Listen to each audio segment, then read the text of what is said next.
Ms. Niekerk, are we ready to go? Good afternoon, Chairperson. Yes, we may start. Good afternoon, honourable members. Good afternoon, Minister Meyer and officials, and also to Ms. Niekerk and other support staff. I wish to welcome you to this meeting of the Standing Committee on Agriculture, Environmental Affairs and Development Planning. We're meeting on Friday the 19th of March at 1300 hours to deliberate on Vote 11, Agriculture, in the schedule to the Western Cape Appropriation Bill, B4 of 2021. Before we start with our deliberations, I would just like to acknowledge all those present and give the honourable members an opportunity to introduce themselves. I can just inform you that I've received an apology from Honourable Peter Marais, who is also a member of this committee and who unfortunately cannot be with us here this afternoon. So, honourable members, if I can ask that we start first with Honourable Baartman, then Maseko, and then Maran in that order. If you could just introduce yourselves, I'll appreciate that. Thank you very much. Thank you, Chairperson. Deirdre Baartman, member of the committee. Thank you very much, Chairperson. Good afternoon, everyone. And my name is Matlodi Maseko, member of the Standing Committee. Good afternoon. By Stats South Africa, that in the first quarter and in the second quarter of last year, 2020, all the sectors of the economy in South Africa had negative economic growth. It is only agriculture that had positive economic growth in the first and in the second quarter, and therefore I'm very pleased to present to the views of this committee, but I will present that after you have... Mr. Douglas Chitepo is in the room, so we are all in the room and very excited about the opportunity, but also my head of business planning and strategy, Dr. Derek Trotsky, is in the room. We are all here, Chair, to engage the committee on the appropriation bill. Thank you very much. Thank you so much, Dr. Sebupetsa. And we're looking forward to the presentations. Can I just ask, are there any representatives of CASIDRA that have joined our meeting this afternoon? Good afternoon, Chairperson. Yes, I'm Freek van Zyl, the CFO. The other members will join. Oh, the camera seems to me is pointing the wrong way. The other members of management will join me soon. Good. Welcome, Mr. van Zyl, and in his absence, I also would have liked to welcome Mr. Symington. It seems to me you're a full team now again at CASIDRA, and we welcome that. Then I want to just advise members, obviously, with the online platform, unfortunately, there's no interpretation service available, and thank you therefore for communicating in English. Then technical assistance is available should you have trouble, so please contact our technical or IT staff. And then if I can ask that anybody that would like to make a contribution, if you would like to flag my attention by raising your hand using the hand function in MS Teams.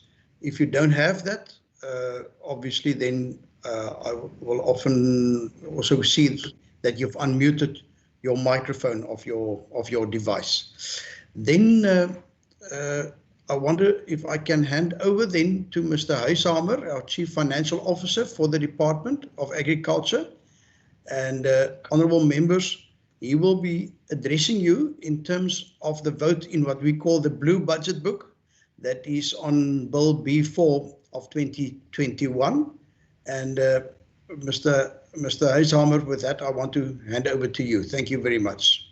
Chairperson, I think before he starts, he will certainly make some inputs. I would very much like to just start the presentation that we have, but I think it is important for us also to give the context of where the Western Cape government is in terms of before we have met here as this platform. This year, the Premier of the Western Cape during the State of the Province set the context for the whole budget of all the various votes and also for vote of the Department of Agriculture. And so the context of the Department of Agriculture is that the Western Cape Cabinet have now resolved to focus on 3 key priorities as a government, namely jobs, safety, and well-being and dignity. And part of this work now is to focus through the various departments on the budget for jobs, a budget for safety, and a budget for well-being. And that is the context under which, through which, and the lens through which we are presenting the budget proposals here. But Chair, we have also accepted that a pandemic also presents for us some great further opportunities and new opportunities. And so we are also thankful that we are able now also to look at a post-COVID-19 agricultural recovery plan, from which Dr. Seppo Petse and Dr. Trotsky will talk about. We use this as a unique opportunity to reposition agriculture in the Western Cape. The Chair, you will recall that the Cabinet has also assigned 2 apex priorities to this department, namely market access and rural safety. And that priorities of the Cabinet is also reflected in this presentation. But key, you will recall that I've presented during the term of office these 5 ministerial priorities, namely structured training and education and research. These are still continue to be the key priorities for the Western Cape. We will continue, particularly since agriculture is a science and a science needs research, and we are having 7 research farms, world-class research farms, and I'm particularly proud for the work of Dr. Ilse Trautmann and the way she manages these research farms. We have, as you know, a world-class Kalsenberg Agricultural Training Institute, and we will certainly continue to do that work. Secondly, Chair, the issue of rural safety is for us very important, because we believe that an attack on a farmer, an attack on a farm worker, an attack on anybody in the rural area is fundamentally and firstly an attack on people's human dignity, but secondly an attack on the economy. And so we have some new innovative issues that the DDG and Mr. Douglas Itepo can speak about in terms of how to promote rural safety. I can just mention that I have met recently also with the Interministerial Committee on Rural Safety, and there are some progress in that particular regard.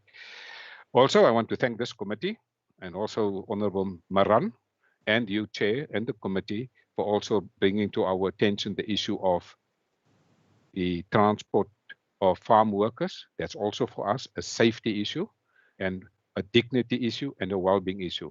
That matter is now also before the Cabinet and before your committee, and I want to thank you for raising that issue, a very important issue, because we can certainly, definitely not allow farm workers or any other workers to be transported in the Western Cape or elsewhere in South Africa through an undignified way. So I really want to appreciate the committee and the work they have done. And I've recently also visited the Dorings, and I was also informed by the chairperson of the HDA, the Hekster River Tafeldryf Association, Mr. Foster, that Honourable Member Maran also recently visited that place to look at a dignified transportation mechanism. I want to thank him for also helping us and assisting us in this particular regard through the work of this committee. The third priority, Chair, is very important, the whole issue of market access. We globally, we see that people's patterns of behavior have changed in terms of the choice architecture. There will be fundamentally behavioral change in terms of people's choices of food. And we believe that is a unique market for agriculture to service that particular market. And hence, Chair, as a result of that, it is no coincidence that we have now seen massive growth in the export of particularly citrus fruit and lemon, as you will see in the presentation. So market access is a very critically important thing, and I also foresee that people will now also eat more healthier. And I have just returned from a 2-day visit to the Klein Karoo, and we know that ostrich meat is also a very healthy type of meat, and we also certainly look for greater opportunities to export globally more of our ostrich. And I have had a meeting with the Chief Executive Officer of the South African ostrich industry and with the Managing Director, Mr. Francois de Wet, from the Klein Karoo Business Chamber. Market access continuously to be important, and I will brief the committee on a later stage of further activities that we are planning. Then, Chair, bulk of the work is to support our farmers, all farmers here in the Western Cape. Farmers are very important together with the farm workers.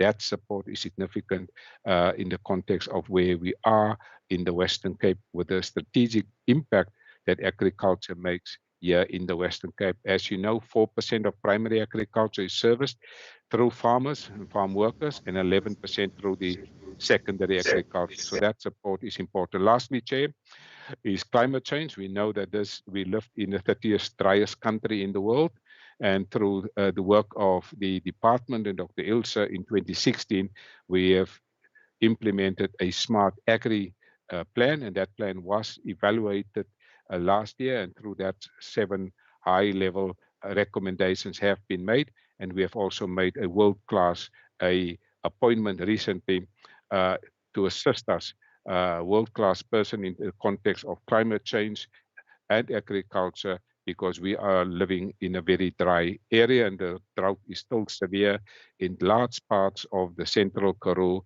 parts of the Klein Karoo, parts even around about Brandwag in Mossel Bay area, but definitely also in the northern parts of Machikama. So we need to look at innovation and technology to mitigate that. And I'm particularly proud of the work that we are doing in this context. And as you have seen through the presentation, we have also received an award for some outstanding work through the work of the climate change unit in the Western Cape. So Chair, that's the ministerial priorities, and this budget that we are now presenting to the committee reflects the strategic priorities, A, of the cabinet, but B, also of the ministerial priorities, which we have tabled before the committee. We are on track with these ministerial priorities. Chair, I want to stop there. So in order to hand over back to the department, and thanks for the opportunity to give an introductory remarks. Thank you very much, Minister, for setting the scene and giving us that overview. And with that, over to you, Dr. Sebusetsha, and also your team. Chairperson, again, thank you very much for the opportunity. Just by way of setting the context, I'll go very quickly, and I must say up front that it's a tech team between myself, my CFO, and the Director for Business Planning and Strategy.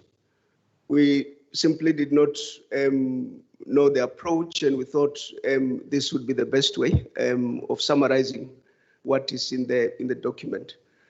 But the first point we really want to make is the point that Minister had made already, that agriculture plays an important role in the economy of the Western Cape.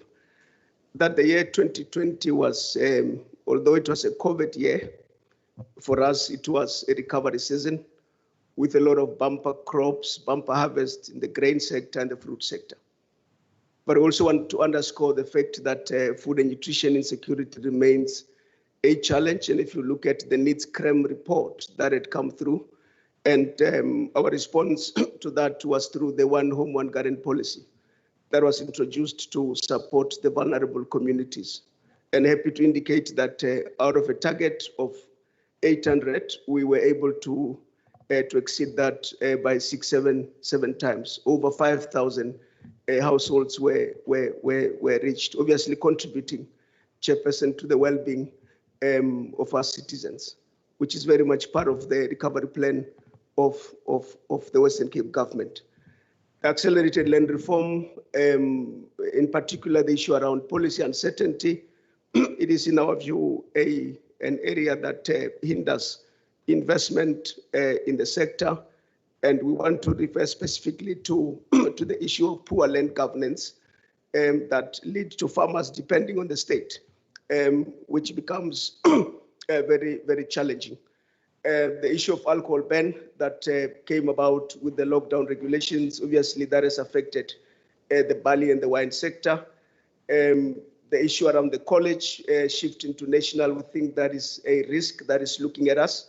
But of course, as we indicated previously, there are plans to work around that because we believe that the Elsenburg College plays an important role in the sector in the province. And of course, this will not be concluded, this context, if one does not refer to the reality that confront the farmers in our province, the issue around drought, and the fact that a number of farmers over this time have had to cull or reduce the number of livestock, and obviously that impact on the issue of jobs.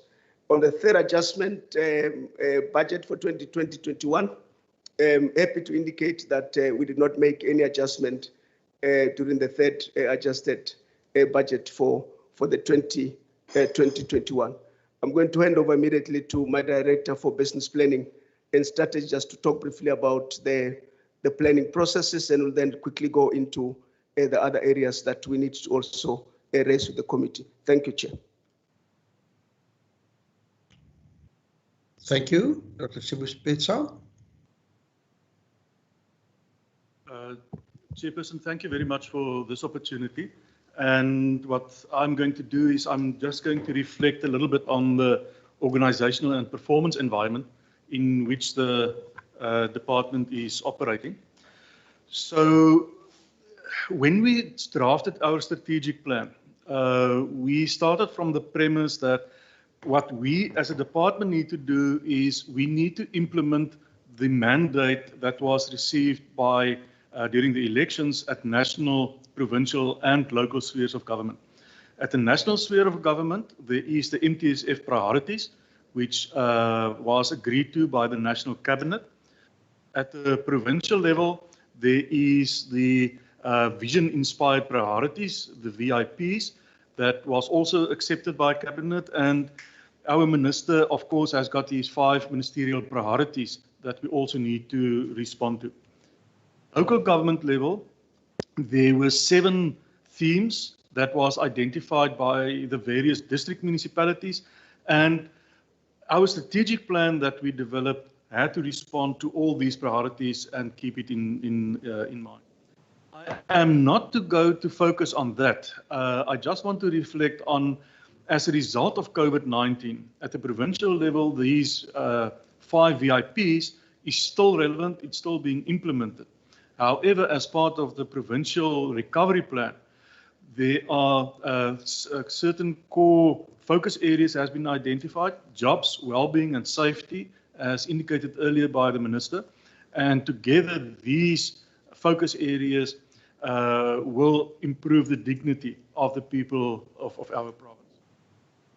What I also did is, as part of our strategic process, we identified 4 outcomes.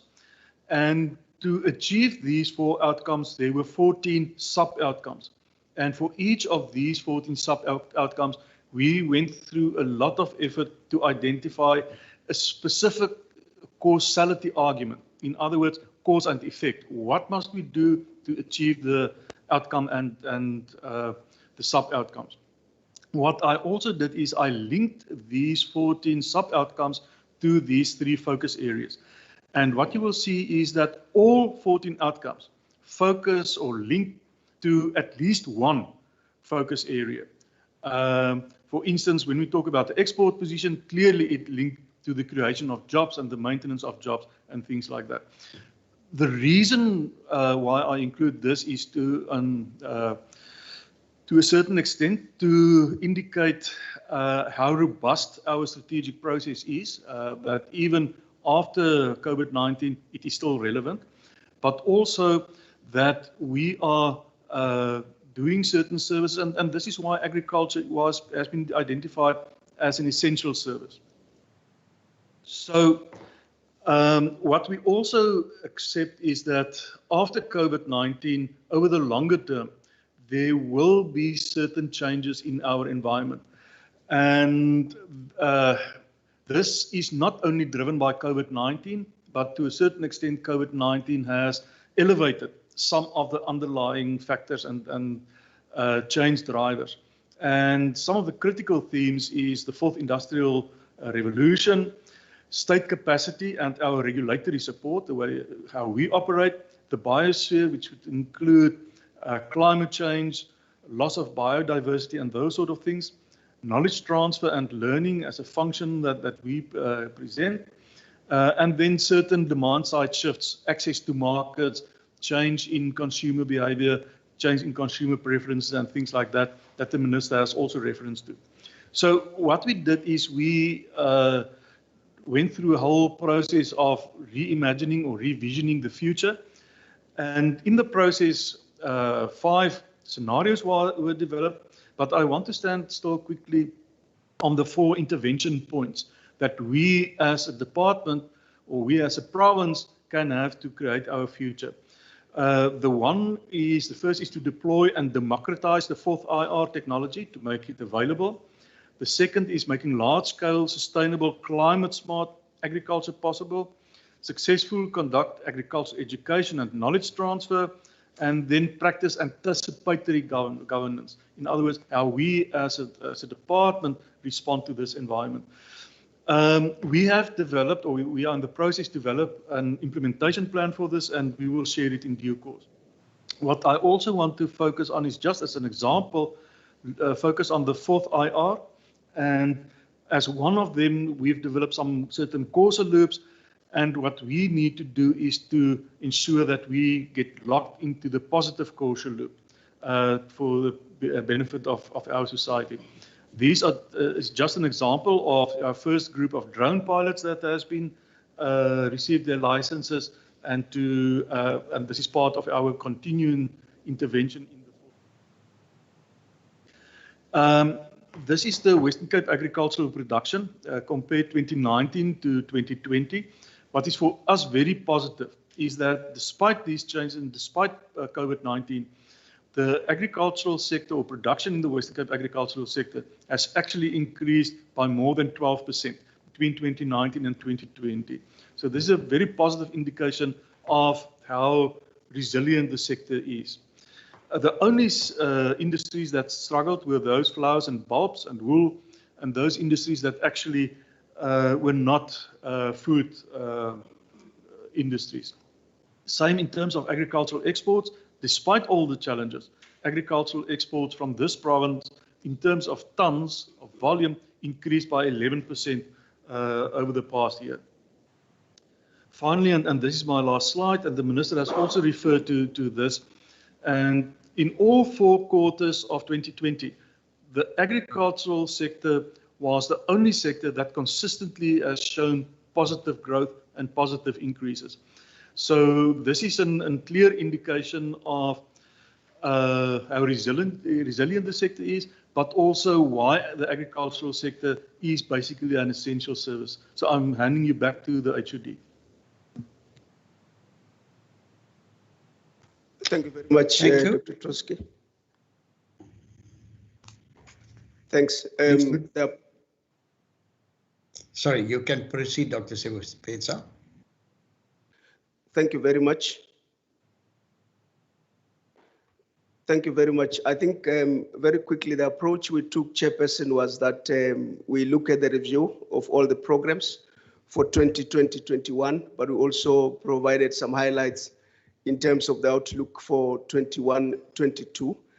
This slide really talks about to our human capital development efforts, indicating that in total 247 young people have benefited from our programs. And if you look closely at those numbers, you'll also see the gender mainstreaming budgeting, the fact that females were accounted for quite strongly, and that is the position that we have taken to ensure that we support particularly young females who have not been privileged to be part of this this sector, and I think it's work that is going quite there. If I can move to the next slide, again in program 1, energy efficiency at Elsenbeck, that 5 million was allocated for the project, and happy to indicate that phase 1 almost fully completed, and we're hoping that once this is all done, this load shedding and all that will not affect us here on the farm. But also the issue around the modernization of Elsenbeck first phase completed, but obviously given the COVID and financial pressures, reduced baseline, we're not able to proceed with the second phase. But also want to raise the fact that there's OHS risks around that. But suffice to say, Chairperson, it's a matter that we are engaging with our colleagues at Provincial Treasury. With regard to sustainable resource management, I'm happy to indicate that 15,000 hectares of alien clearing had taken place as part of ecological infrastructure investment. A very solid program, the Fruit Loop technology, that continues to be a solution, particularly for irrigation farmers. And we've seen that that program even get oversubscribed as farmers look for ways to increase efficiencies at the farm. At the land care level, happy to indicate 900 land care services and created 700 green jobs and developed farm management plans, about 50.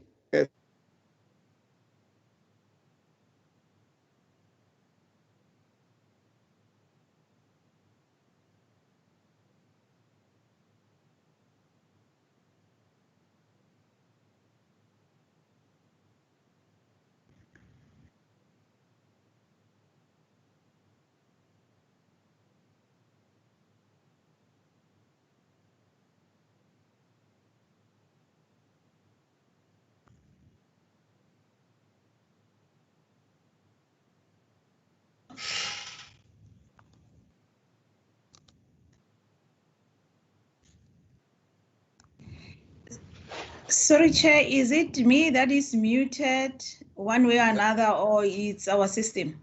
No, Chair. It seems to me Dr. Petsa has dropped. He disappeared.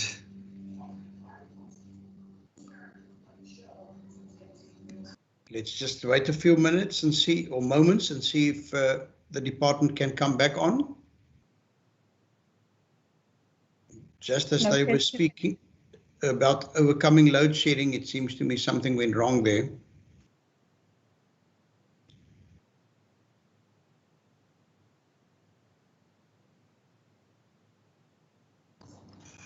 Can't be load shedding, Chair.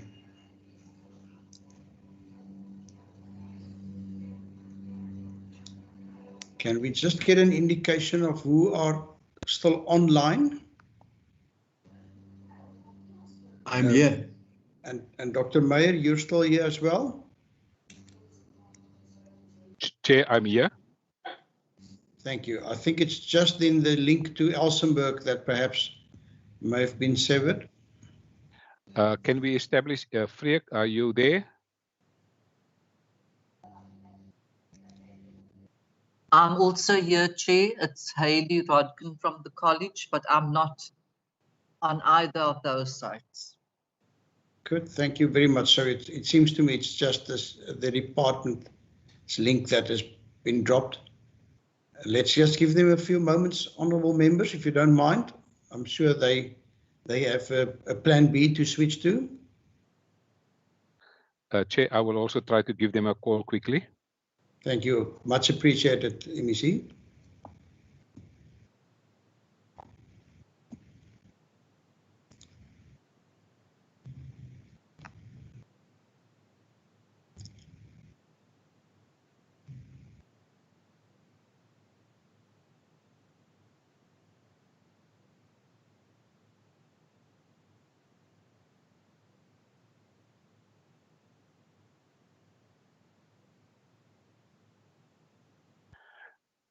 Yes, Mugale, you were cut off from the system. Are you back? Yeah, we tried to do that. The mistake was to mention Okay, yeah. Okay, thanks. Aisha said she's also struggling to get back. Yeah. So, are you in? Because no. I'm in through my. In, yeah. Can I talk to that? Yeah. Okay. Carol, are you back? Do you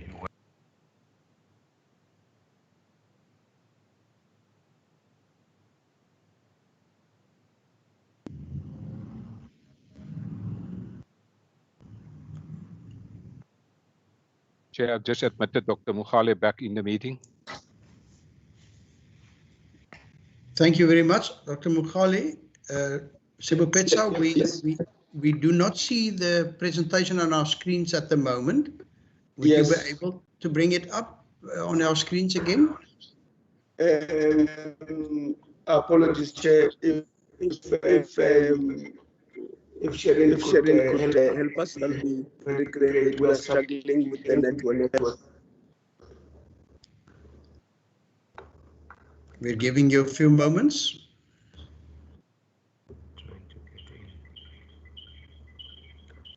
Chair, if I can have access to the system, then I can also load the presentation from my side.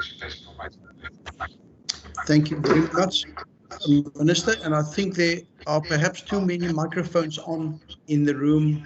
I think everybody's trying to reconnect. Okay, I'll switch mine off.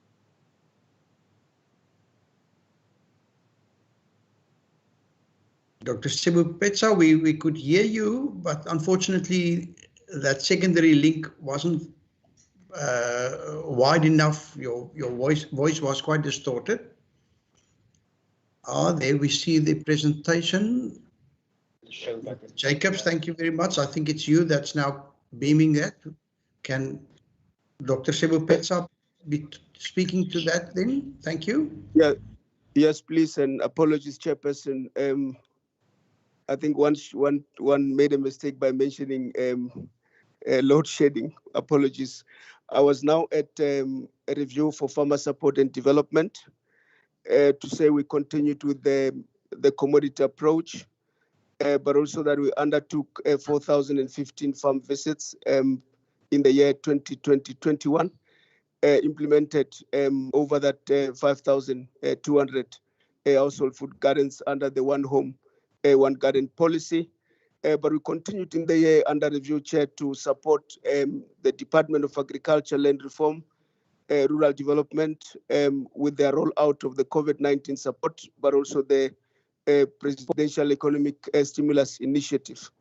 And of course, I need to indicate that we had experienced some delays in project implementation as a result of the lockdown regulations or restrictions, but happy to indicate that we have begun to pick up speed as early as the month of Feb, and we're quite on track to be able to meet those targets we had set for ourselves. Well,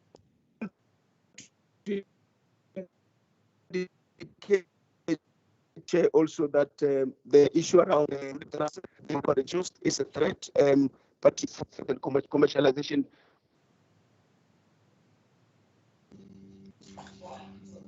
Chair. Honorable Maran, I think I can't hear. we I'm all not sure whether... Yes, I think we're all experiencing some problems to hear Dr. Sebupetsa. Seems so. Dr. Sebupetsa, you are breaking up. If you could find perhaps a better connection somewhere where you are. Chair, may I address you? Please go ahead. Can you hear us better now, Chair? Yeah, I think we are going to experience this. If maybe we can ask the HOD to try and get the better spot and just take about 3 to 5 minutes break while they reset so that we can have an ease of interacting going forward. Thank you for that proposal, Honorable Maseko. Perhaps we can just ask Dr. Sebupetsa, are you back on your original connection, or do you think you've got a plan to improve the connection? We will do that, and apologies again, Chair. We'll try and pick up the right spot where we can connect. Thanks very much. Will it help if we give you a 3-minute timeout? Yes, please. We'll appreciate that, just to pick up right spot to be able to connect. Apologies again. Good. Good. Thank you, honourable members. It's now 13:37. If we could give them the 3 minutes as proposed by Honourable Maseko until 2, I'll appreciate that. And thank you very much for those of you that will stay online.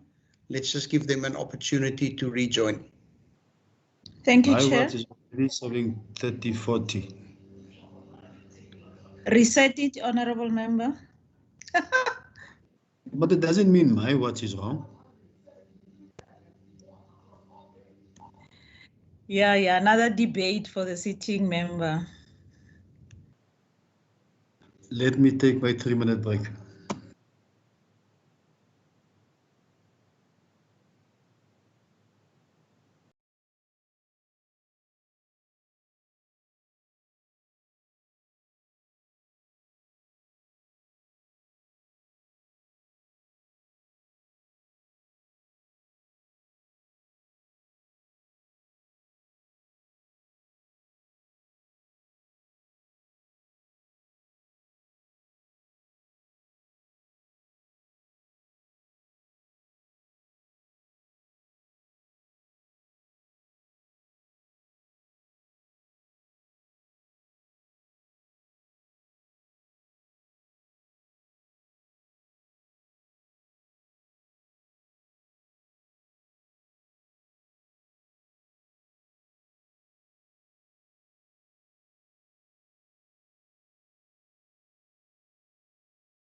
Should be good to go.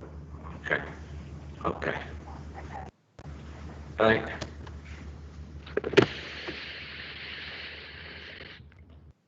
There we are.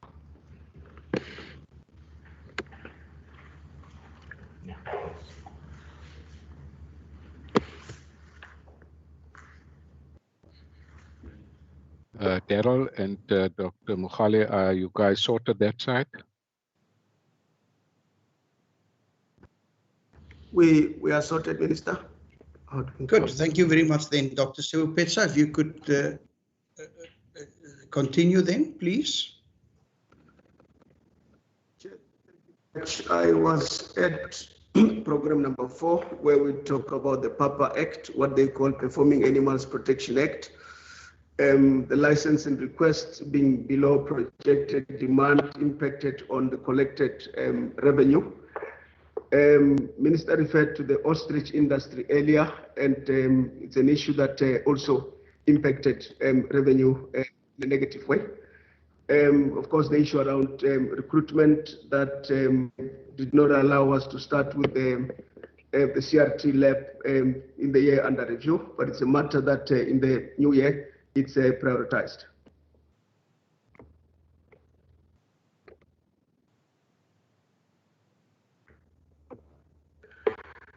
With regards to the RTD, 98 research projects executed in the year under review. Climate change remains a huge challenge, and Minister referred to the appointment of Prof. Stephanie Mitchley, who's going to drive our smart agri plans. We conducted in the year under review an external evaluation of the smart agri plan, and effectively developed a management improvement plan, which is now ready for implementation. But we also, as a department, Honorable Chair, have embraced technology We've acquired a drone close to R500,000 that begins to bring some efficiencies in how we do the spraying at our research farms. And vandalism at research farms remains a challenge, a huge challenge necessarily because it begins to demand of us to invest in security, which comes at a huge cost, and at times this is not budgeted for, but it's a matter that we are continuing to deal with because, Honorable Chair, as you can imagine, a sheep at the research farm is not like any other sheep. It's years of genetic improvement that we need to protect so that the credibility of our research results can be one that is above reproach. With respect to agricultural economic services, the details are there. The 30 economic reports that were produced, the market development initiatives for primary and processed products, you're looking at China, Africa. In Africa, we're looking at Angola, Ghana, Uganda, and Kenya. But of course, the Africa Continental Free Trade Area is also another opportunity that we'll refer to when I move on. Issue of agri-processing, strategic sector for the economy, and a lot of work has happened at the Elsenburg hub. And in the new year, this is one area that we will be going strongly at to ensure that these jobs are then harvested. From the structured agricultural education and training, we had reported to this committee, I think early last year, about the fact that we have brought into the fore the issue around blended learning, and we are by far one of the only agricultural colleges in the country, Honorable Chair, and members, that was able to conclude or complete the academic year last year because of all those initiatives that we brought to the fore. Also, we concluded, we were able to host our traditional graduation ceremony on the 15th of December, a successful one in our view. And we think because of COVID, we then use that opportunity to bring a lot of innovative ideas to be able to ensure we complete our curriculum. With regards to rural development, rural safety is anchored through collaborative efforts with relevant stakeholders, both DOCS, Department of Community Safety, and SAPS, but also with neighborhood watchers across the rural areas. Of course, the issue around the agri-workers remains an important one for us, and we continue to provide training and awareness to those. We've done that in the year under review. Very quickly, with regards to the outlook for 2021-22, again in there, those are the targets with respect to the young people that will benefit from our human capital development programs. A total of 221 would benefit, and 51% of those is definitely young females, and we think that's it's a good effort, I think, from this side to strengthen the involvement of young people, particularly young females. We have referred to the issue around energy efficiency. 10 million rands had been earmarked in this budget to complete the process that was started in the year 2020-21. The modernization of Elsenburg, I referred to that earlier. Indeed, we've raised this with PT and will continue to engage, because as the accounting officer, the one challenge I have is that the expectations of this person with regards to OHS Act, Occupational Health and Safety Act, and its associated prescripts. So it's important that this is also raised. With regards to sustainable resource use and management, Honorable Chair and members, please note the change in terms of that name. The program is no longer called Sustainable Resource Management, but is Resource Use and Management. It is in line with in terms of the budget structure with the rest of the other provinces in the country. 600 land use management applications will be received, 720 land care activities to promote sustainable use and management of natural agricultural resources. Again, we're targeting 15,000 hectares for agricultural land that needs to be rehabilitated. The target with respect to jobs, Chair, we're looking at 1,000 green jobs and 40 farm management plans to be developed around that. The work we do with Lorva will continue because we think it's a very strategic partnership that ensures that farmers, particularly up in the northwestern region of in access to water, which is key for any agricultural expansion that we can look at. Again, all these facts are clearly articulated in the vote 11 document. I'm going now to outlook for 2021-22 for agricultural producer support and development. That is what we used to call farmer support and development. The new name is agricultural producer support and development. Again, the focus is on total farm planning for sustainability. The commodity approach as a strategy will be continued, and 3,600 visits to smallholder farmers, revitalization of extension and advisory services remains a huge priority, but also, Chair, the issue around block sessions to ensure that our extension officers remain at the cutting edge to be able to ensure that farmers are correctly supported. So implementation of 1,800 household gardens through our one home, one garden policy is what we're aiming to deliver in the year 21-22. With respect to the veterinary services, we will be activating our chemical residue testing for 2021. We will ensure that there's maintenance of our online export services, but also the need for more local vets at EU abattoirs and relieve state vets for auditing of establishment. This will be a huge focus in the coming year. But also to indicate, Chair, that a new sub-program has been added in terms of this program with respect to the budget structure.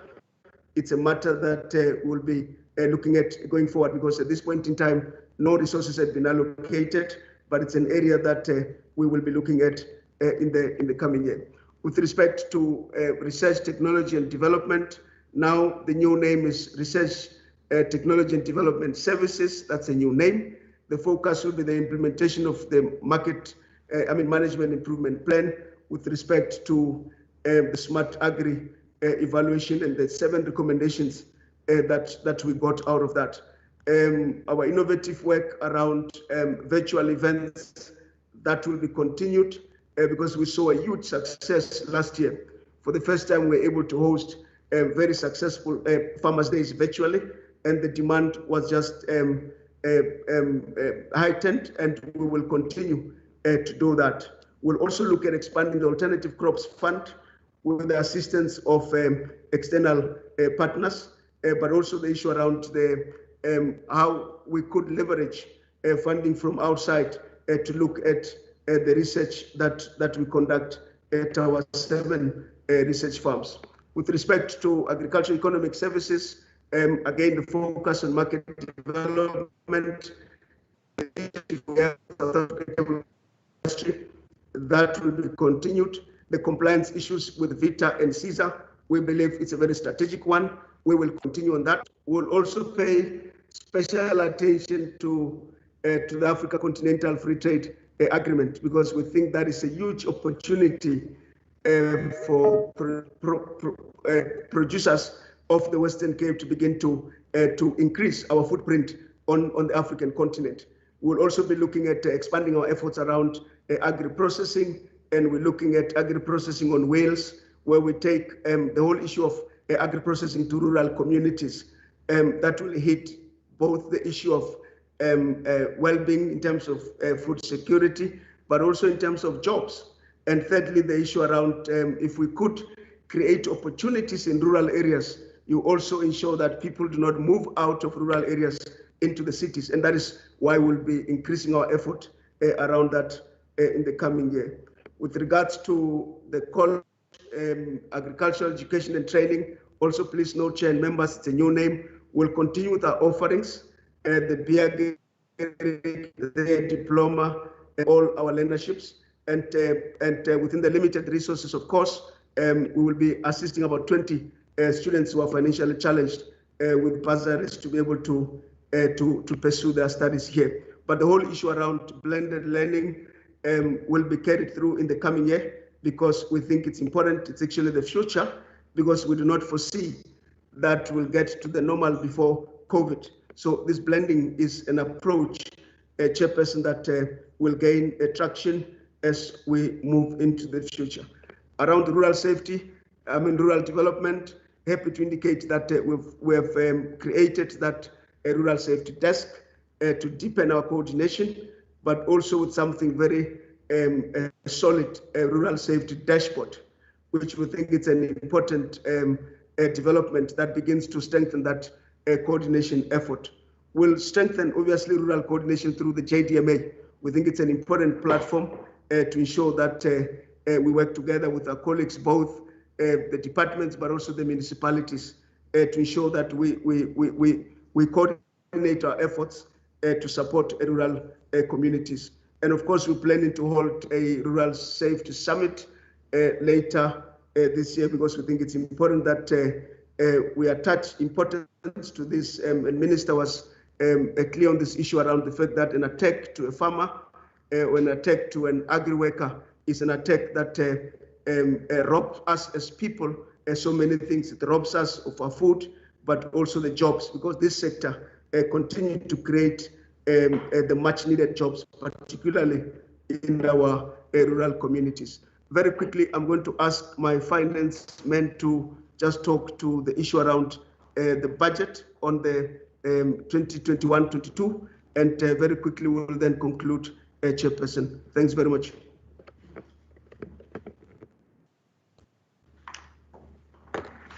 Thank you, Chair. Thank you, HOD. I thought I just need to make a couple of introductory remarks before I just go through the numbers quickly. The first one is, if you look at the EPRE, the comparison they make of the current or the new year that we are talking, they compare it to the adjusted budget. Now you get better trends because it distorts. Adjusted budget is usually for once-off or short-term changes. So if you really want to see a trend, you actually compare main budgets. And now that I've said that, you will see we actually are this year, under discussion, we are on 909 million, 0.086, as compared to last year's main budget of 970 million, 0.556, and not as it's compared to in the EPRE to 928, which is the adjusted budget. In other words, we are 61 million rand worse off than last year, and that is without any other changes taken into consideration. So I just wanted to show that, because sometimes it looks like actually some of the programs has increased where they actually have decreased if you look at the longer term comparison. So the trends are more true from the main budget to main budget. And the adjusted budget, as I said, is mostly so short term. And the only thing that happened to the adjusted budget this year that will have a carry through effect is the fact that we took out all, at this stage, all increases on salaries on COE. And the big cuts to the adjusted budget was because of COVID mostly. It was cuts on S&T, which will not be repeated. It was cuts on earmark funding, which will not be repeated. So just that as a background, Chair, when I get to the numbers, you will see what I'm saying now is actually proven here. I've shown that 970 and I show the 909 next to it. So that is the actual drop we have, and you will see over the MTF, we will still end up 48 million short of what we were last year, the current year. The first slide is then for economic classification, where we put it cost of employees, goods and services, transfers, capital assets. You will specifically see the cost of employees, 424. It's an 8 million drop to 416. The 416 only allows for a 1.5% trend, sticking with what we were given. And lastly, a lot of our budget is also caught up in what we call earmarked, and I've put it here Last year or the current year it was 86.5 million. The year under discussion it goes down to 57 million. However, that 57 million you can see is mostly 45 of it is actually with program 2. It's job creating sort of applications. Chair, I think that is all I wanted to just lift out so that you can have a look at it. But the trends are very, very important if you can just cast your eyes over them. Thank you, Chair. Thanks. Thank you. Thanks. Just quickly on the last slide, Chairperson, that the strength of this department is really on partnerships. That's the service delivery model. If you look at the budget cuts and everything else, if we have not relied on partnering with the private sector, we could not, in our view, achieve most of the targets that we are achieving. A statement that we have indicated earlier that we believe this is a sunrise sector, and there is already evidence to this fact, and we believe that agriculture will drive the economic recovery in the Western Cape. COVID-19 and the vaccination rollout, we are aware that currently we're looking at phase 1, but we're agitating as a sector that phase 2 should somewhat consider farmers and agri-workers, because it is our conviction that these are essential workers in terms of the Disaster Management Act and the regulations, but also that food security is key. Anybody and everybody that must be vaccinated, they need to have good nutrition. And we think it's a solid argument that should be considered. Climate change, we refer to it. It's an area that we're looking at strongly. Minister referred to the fact that we rank in the top 30 of driest places in the world.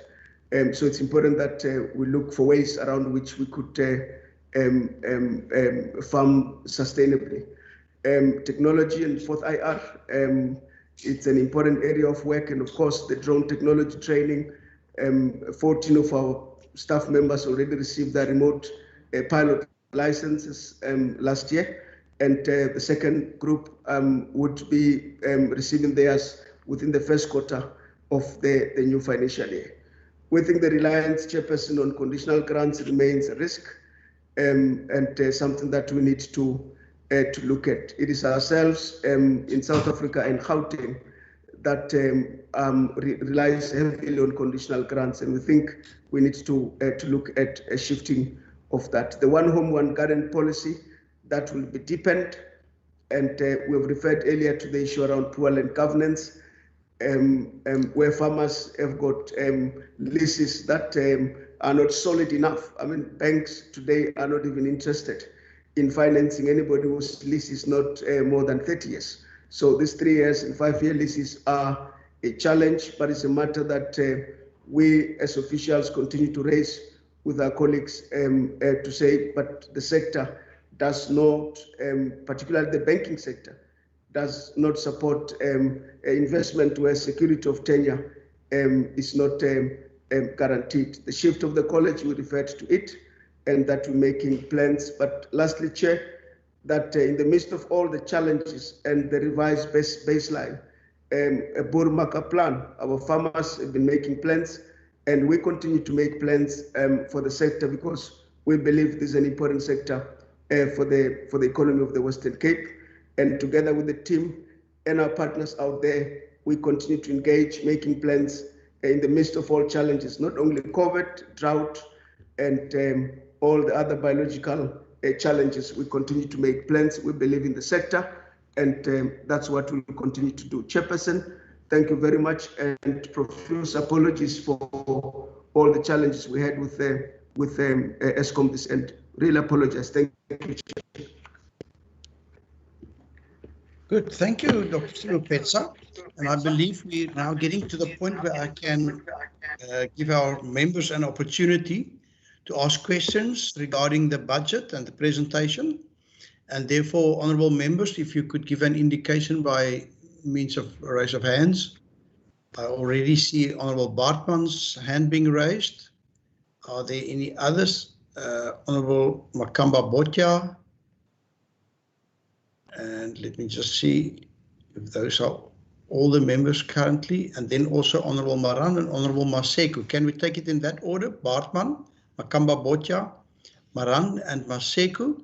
And I trust HOD, you and Minister, that you will be making notes as the questions come in. Over to you then, Honorable Maran. You're unmuted, so perhaps if you could just mute for the time being, and then we give Honorable Bartman the first bite of the cherry. Thank you. Thank you, Chairperson, and thank you to the Minister and the Department for the presentation. In terms of the democratizing of the fourth industrial revolution and technology, on page 549, as well as the information in the presentation indicating 500 million rand for the drone and the 14 pilot licenses of the staff. I just wanted to firstly congratulate the Minister and the Department on this achievement, because it is so important that we do not leave any person and any industry behind when it comes to the digital transformation of agriculture.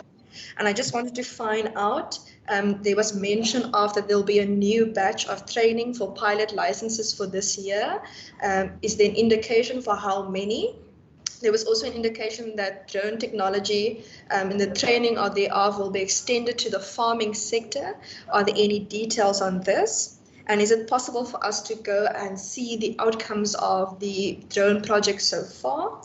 And then further on page 549 of the budget, well done on the 120 agriculture graduates in terms of the program. Education is so important when it comes to the sector, given that the sector is our biggest sector in the Western Cape. And I just wanted to find out whether there is any information that the Department of Agriculture has on the promise that the President made 2 years ago in terms of the introduction of coding and robotics in schools, and if so, by when, and will it be able to advantage our rural communities, given the focus point that agriculture in the Western Cape wants to put on technology. It would be so important that these programs in our schools are rolled out as soon as possible. And then on page 549, which also reads to page 571 of the budget, it indicates that there will be solar storage funding of 10 million rand. And I would like to find out what are the details of this, because it speaks mostly to battery storage and a few others, but there isn't that much detail in the actual budget book other than the announcement. And then on page 557, Chairperson, there's information regarding previous success on rehabilitation of over 10,000 hectares of agricultural land, which created 621 green jobs to date. And then that information also speaks to page 560, where there's then a commitment to continue with 15,000 hectares of rehabilitation and the aim of creating another 1,000 green jobs, which will speak to food security and jobs. So I wanted to just find out, Chairperson, have the areas for the new 15,000 for rehabilitation of the land been identified? And how is one able to alert or to suggest to the department if one believes that there are other qualifying areas for this particular program? And then further, Chairperson, in terms of, for example, the export section of the programs, recently, and I do believe that the HOD, Dr. Sebopetsa, is alerted to this. I did alert him as well. In Laingsburg, for example, we have onion seed farmers and their contract is coming to an end soon. And the chairperson of the Laingsburg Soccer Kamer alerted me to the matter, because the contracts for example, 2023 need to be signed in the next few months if it's going to be continued to be produced. And people like the chairperson of the Soccer Kamer, Mr. Hartman, they often don't have signal on their farms. So I did forward the feedback that I received from the department. I thank Dr. Sibopetso very much for the in-depth and comprehensive information, but I would also just like to ask whether the department would be able to, via either telephonically or in person, just reach out to the Laingsburg Soccer Kamer, because as indicated previously, often they don't receive signal on their farms and they might not necessarily have the same clarity as to the respective documentation that might need to be submitted in English, where many of them are Afrikaans speaking. And then I would just like to finally, Chairperson, just thank the Minister for his visit to Laingsburg recently, where he handed over equipment to Tannie Poppy from Laingsburg, as well as providing symbolic love from the agriculture sector.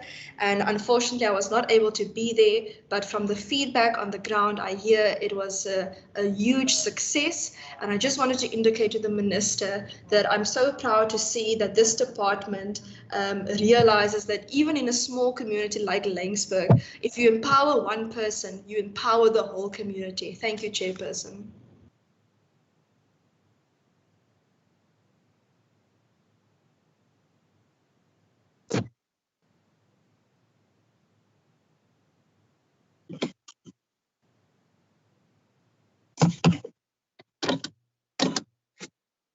I think the next was Honorable Makamba Boja, while the chairperson is still to connect. Okay. Thank you, Honorable Maseko, and greetings to the Minister and the entire team of the department and the honorable members.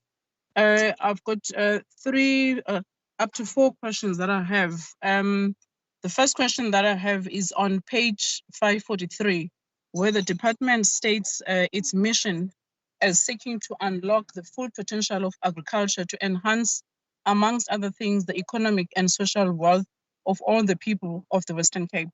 So my question then is that with this in mind, what programs are specifically offered by the department, specifically for Black emerging farmers, as part of uplifting them economically in a sector in which they remain disadvantaged as a minority in the province?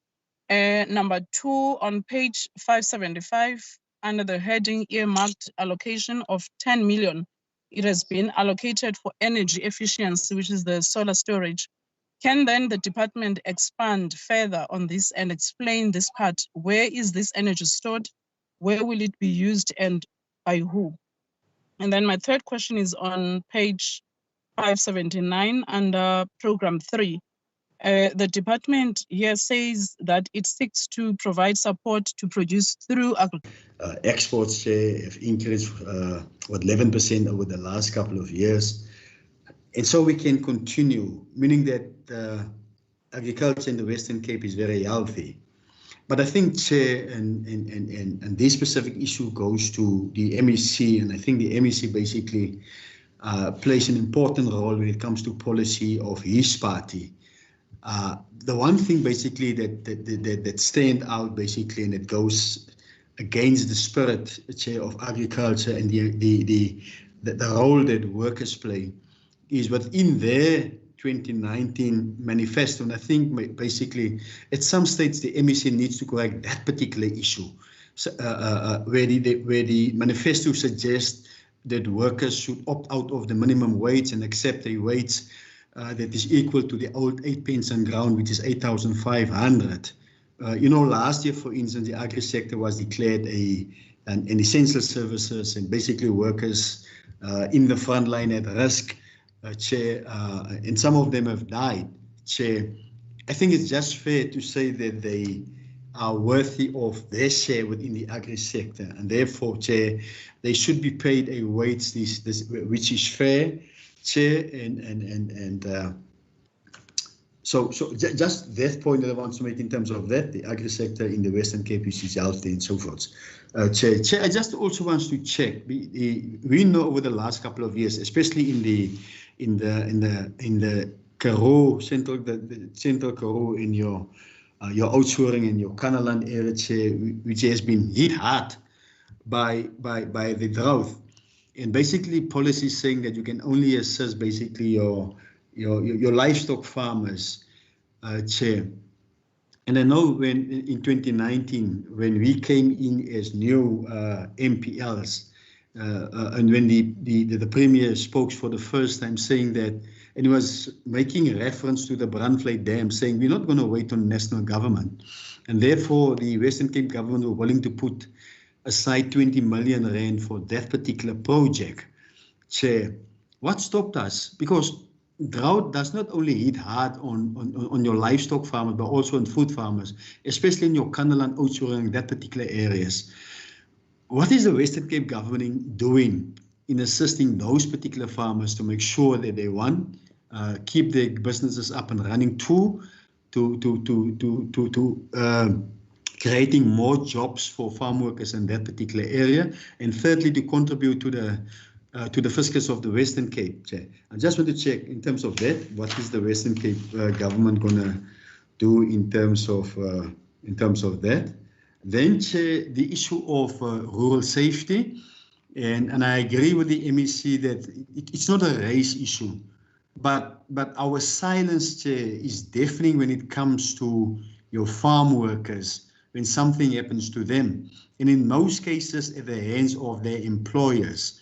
We often, Chair, and I remember the case in Stellenbosch, for instance, in 2019, the Smith case, and that case basically contributes to your rural safety program, where we have said we cannot allow a situation where people in the agri sector is vulnerable and consistently have to look, and the exact words from the MEC was, to look over your shoulder, whilst you have to produce and make sure that the country don't go hunger.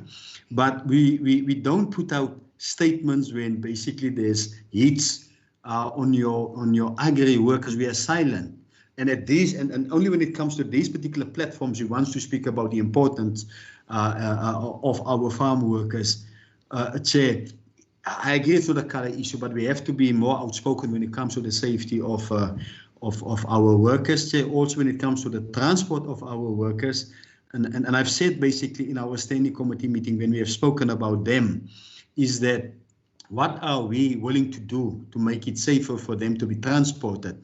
I'm glad the MEC visited Michael Foster's farm, and basically the canopy that he came forward with, and in that particular process, it's still ongoing to see to make it safer. This issue is not only an issue. It's not only the responsibility of the farmer to make sure that they are transporting their workers safe. I think government also had to play their role. And what are the department willing to do in contributing to that particular plan to make it safer? And if they are willing basically to cover some of those costs if necessary, Chair. So just on that one, Chair. Then, Chair, when it comes to the questions 546, page 546, and it speaks about a census, Chair, over the last couple of years, specifically focused on agriculture workers.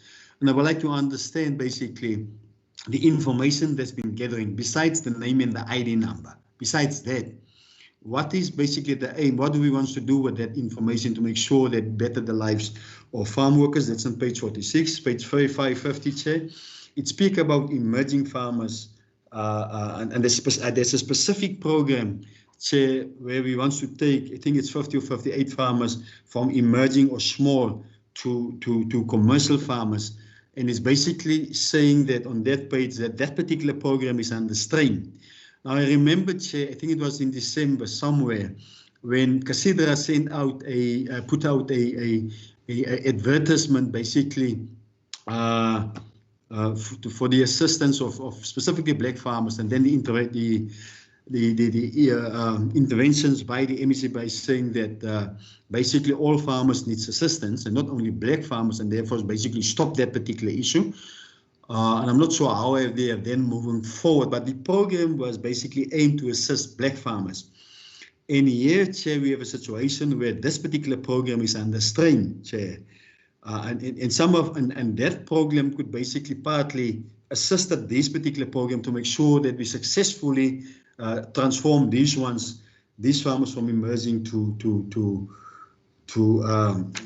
commercial farmers. Also, Chair, the conditional grant, CASP, how they basically can contribute to this particular program, and whether they are willing to do that, Chair. We know, Chair, was a 30% increase in budget when it comes to your CASP budget, so it will be more what it normally was. Chair 593, Chair, I just wanted to check, Chair, and I'm not sure whether I've read correctly. Elsenburg College and the upgrades in the first phase of 5 million rand, and the second phase basically it comes to a halt because of COVID.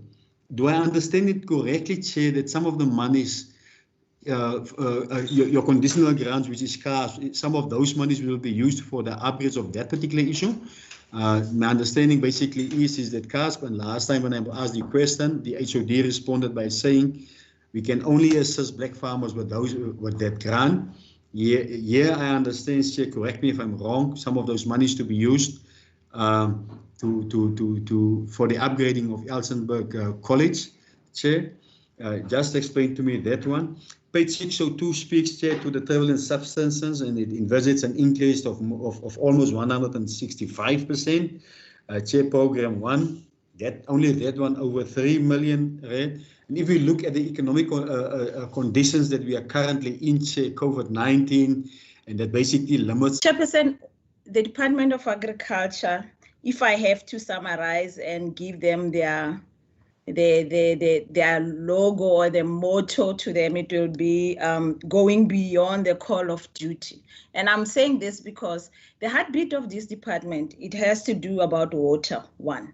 It has to do about the land governance. It has to do about partnership. It has to do about the food security.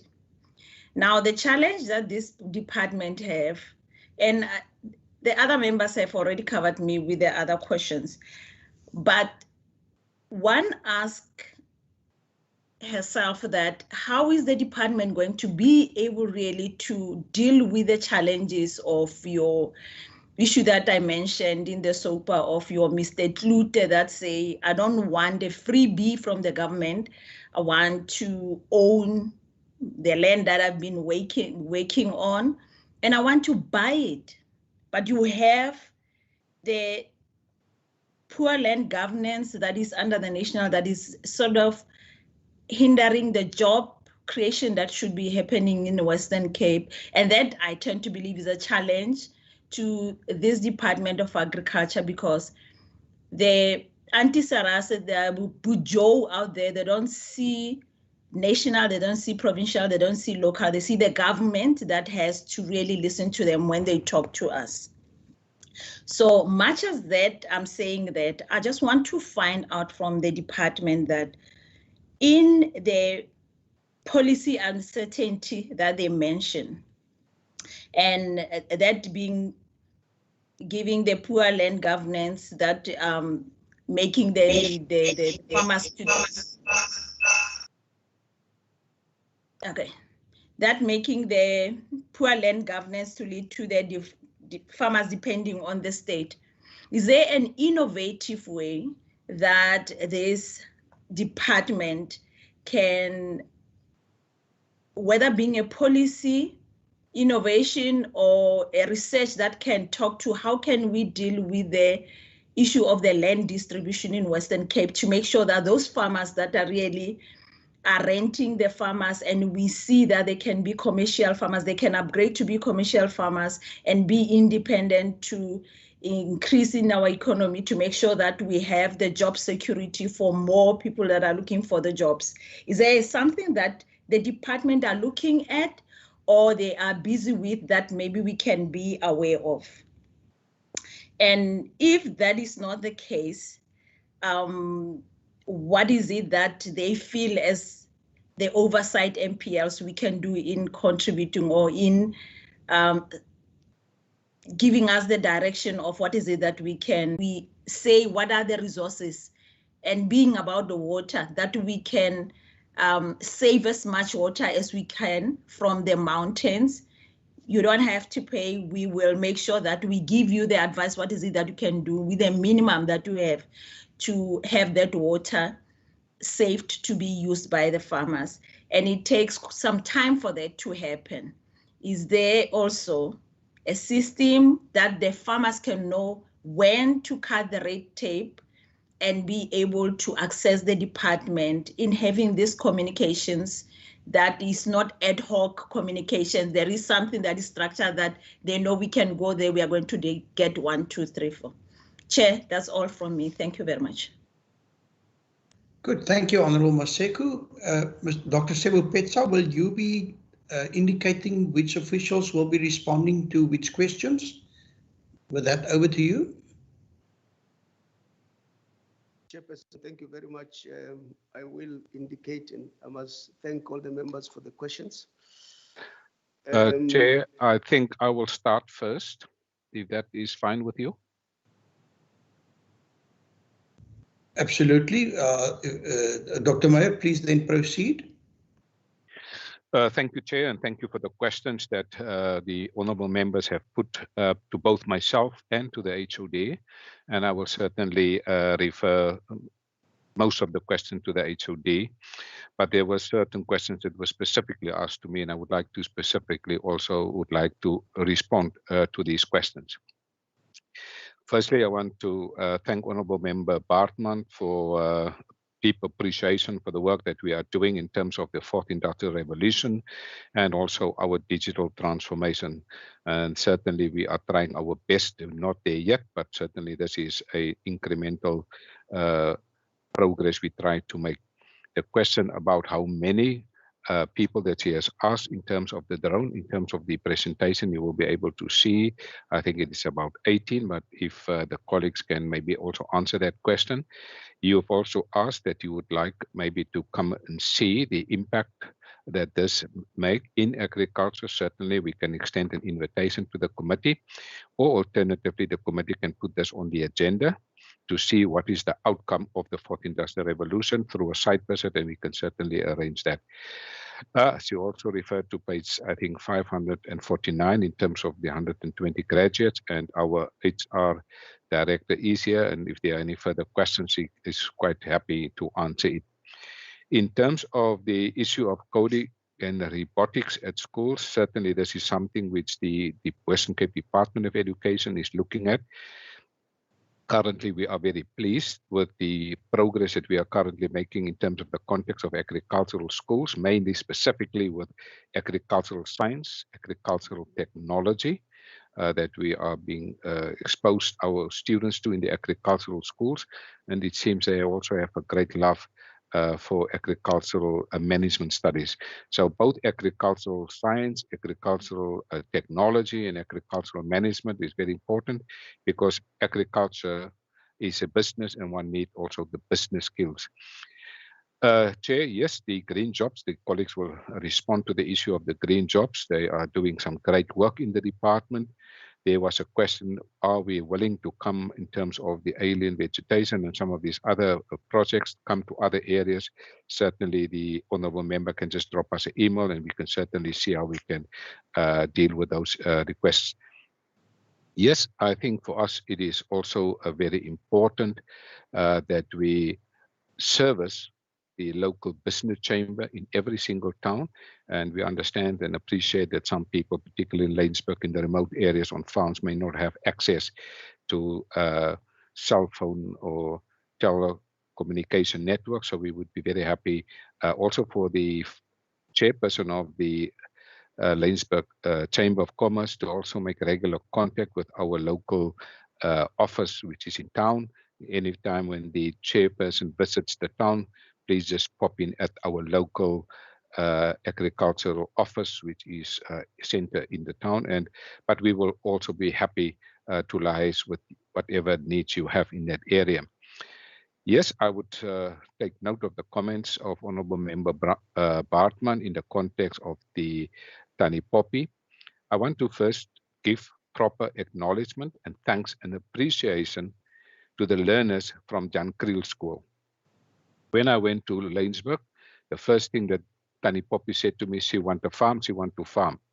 I made a joke to her. I said, no, I don't think you must farm. You must farm with rooster cook. And she laughed. And I said, what can I do for you? And she said, Minister, I need a new rye equipment because the current drum that we are having is not fit to do the work that I'm currently doing. So I went to John Kriel School for Special Learners, and in Kuilsriver, and I've asked them, can they help us to give and make something for Tannie Poppy as part of our small and medium enterprise support to Tannie Poppy as part of the local economic recovery at the individual level in Laingsburg. One of the young learners, a lady, did the design for this project, and the learners then made the project, completed the project under the leadership of Hugo Kriel, the agricultural teacher.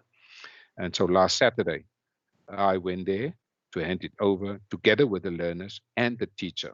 So the credit, firstly, to the learners and the agricultural teacher. And I think we made collectively an impact. Well, the teacher told me the learners were so excited, they want to know how can they help us more.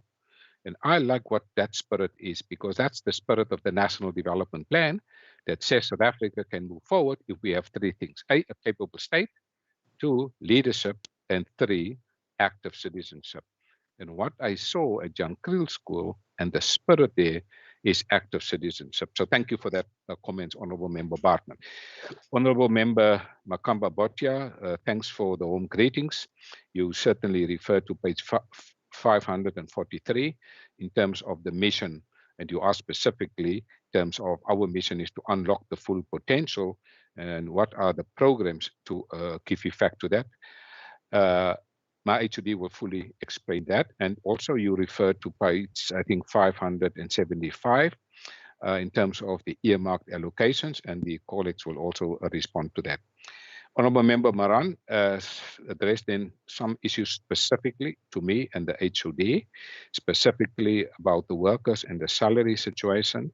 I agree, agri workers play a very important role in the agricultural sector in the Western Cape.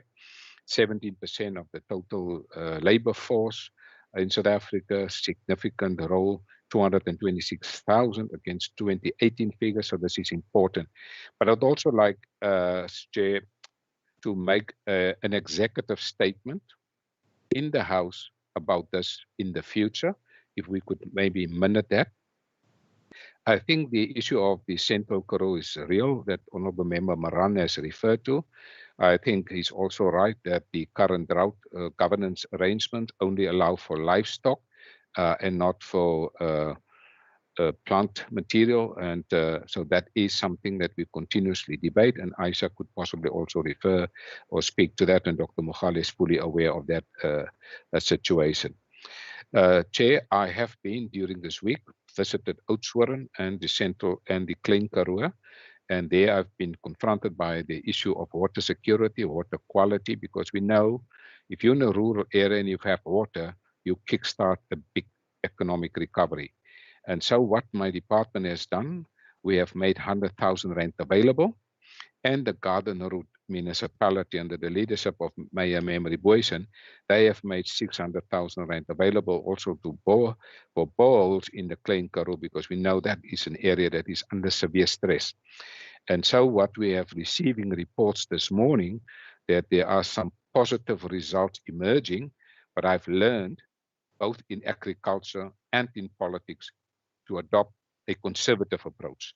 So once we have the full picture, we will certainly come back to this House and to this committee to speak about the outcome of that current drilling of the water in Calitzdorp to service some parts of the Klein Karoo.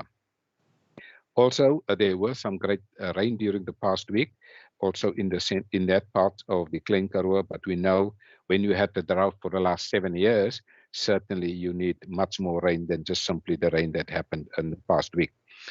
Yes, Honourable Member Maran, as the HOD has indicated, agri workers, very important. The safety, significantly important. Transport, absolutely important.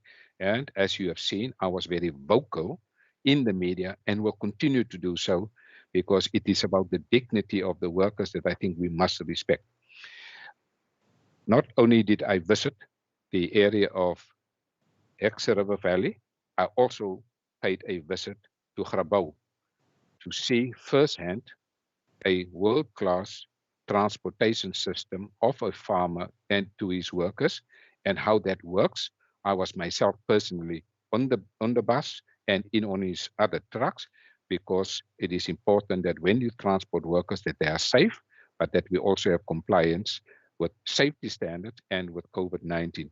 And I must say, there are farmers that are really cooperative, and I really appreciate also the spirit of the chairperson of the HTA, because he said we cannot continue, and he pleaded for stronger enforcement for the transportation. And I have certainly told him that that is a legislative responsibility, and it is now on the agenda of this standing committee, because there must be some legislative reform. And I've also had some discussions with my colleague, the Minister of Transport and Public Works, Minister Bongi Inkosi, in this regard. Yes, in terms of the emerging farmers, we don't want farmers just simply stay emerging farmers, and that's why we have a very good program. And Honourable Member Maran is right. Some of the emerging farmers are farmers are under strain for a whole different reasons, and every farmer situation differ. But we are resolute, we are determined to make sure that we have the number of people, emerging farmers, to become commercial, viable, and profitable businesses. Some of them are at different stages of profitability and different stages of commercialization, but the determination will certainly continue. I think as a principle of this government, we are clear. We must help all farmers and all agri-workers. But we are also clear, and the two are not mutually exclusive. We're also clear that in terms of the history of this country, we have a responsibility for redress. And so that commitment will continue in this government, and certainly that is something that we are committed to do. The HOD can certainly inform you that we have now issued a new advert that certainly has criteria, and he can certainly explain that. In terms of Honourable Member Maran, there's an underlying trend in your questions, and that has to do about the budget pressures. And certainly, as you have seen, the earmark allocations that the CFO, he asked specifically, let us look at the trend. And it is a decreasing trend, and it is decreasing significantly in terms of the earmark allocations. But if one look at what the CFO has also explained, the baseline is also financially, as you've seen in the figures, 2020-21, 970 million rand. For 2021 to 2022, we see a drastic decrease to 909 million, going to the middle year of the MTF to 898 million, recovering in the outer year, the last year of the MTF, to 926 million. Giving the right advice is certainly something. When people have a passion for farming, when they have a title deed, the rest happens automatically. Chair, lastly, I'm going to hand over to the HOD to address all these other issues, but the Honourable Member Maseko did speak, and rightfully so, and appreciate the importance of water and the water rights and the water licensing, but my HOD and the department will further elaborate on that. So I thought that I must give this proper context for the department. To ask Asia Peterson to respond to that. The question, Member Bartman, around Mr. Hart, the college, and for this year is 7.6. And I think if you look in the book, it goes up that way. So that is indeed a directive that comes with the DORA conditions. But also the issue around the conditional grants, the increase of 30%. I would like my CFO to just put a context to that, because if you look at the baseline where we started last year and where we are this year, it's totally not an increase from where we are seated. With respect to the questions that Honourable Maseko had raised, my minister responded to largely those. But the issue around, is there any innovation or innovative approaches towards this? We've done in the last 11 years land reform studies that began to demonstrate that there was success taking place. And we think such evidence is really one that should guide interventions, be it policy or otherwise.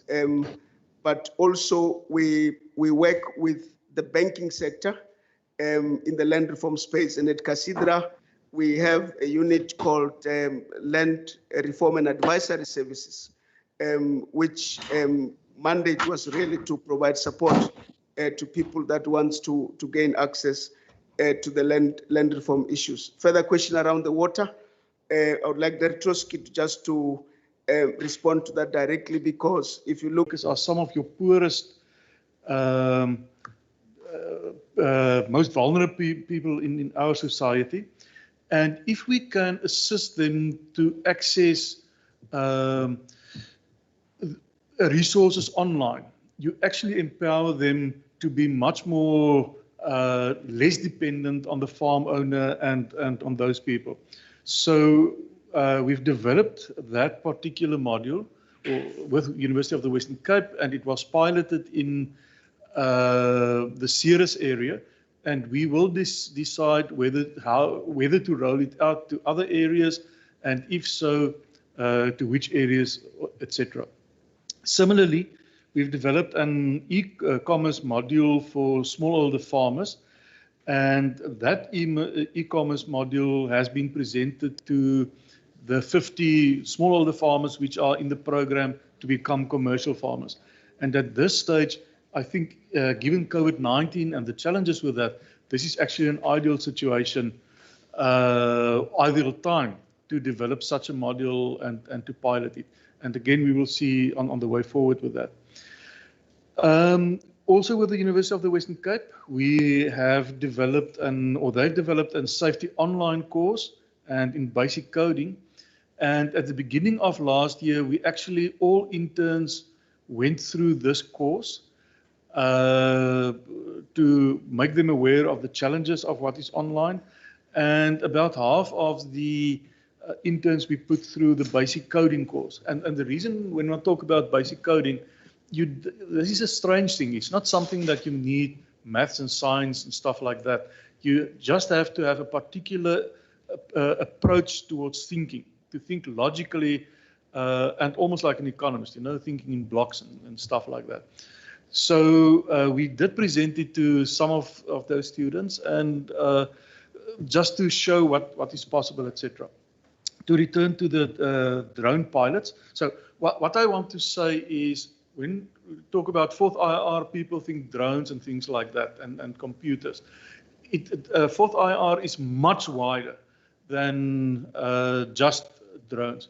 But nevertheless, we have the first batch of 14 pilots have received their licenses, and Minister is correct. The second group is 18 people. The second group, the first group was some interns, some students, and some of our officials. The second group was just officials, and the reason for that is, given COVID-19 and the unavailability of interns and students, it was very difficult to be sure that we will have them here in one group during this year. So the 18 are all officials. They are busy with the course, and they will complete it by the end of April. And the intention is to have in May or June, somewhere around there, a wings parade. And perhaps it may be an opportunity. Then the new graduates can put their skills through and their paces and show the standing committee what they've learned in the process. We are at this stage not sure when we will take a new course for remote pilot license. We will during the year see what happens with COVID-19 and the interest to do this, and we will also engage with the private sector role players to see whether there's an appetite for something like this, for instance, from agri workers or whatever. But there will be a process towards that. In terms of water, the HOD is correct that water is in the Western Cape. If we want to increase the agricultural productivity, then we need to have make water available.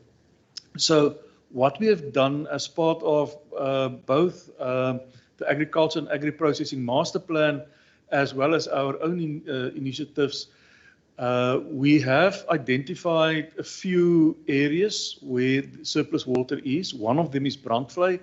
The second is Buffeljags. And Member Maseko, I'm not quite sure whether you refer to the Buffeljags project when you talked about Rivier Sonder End.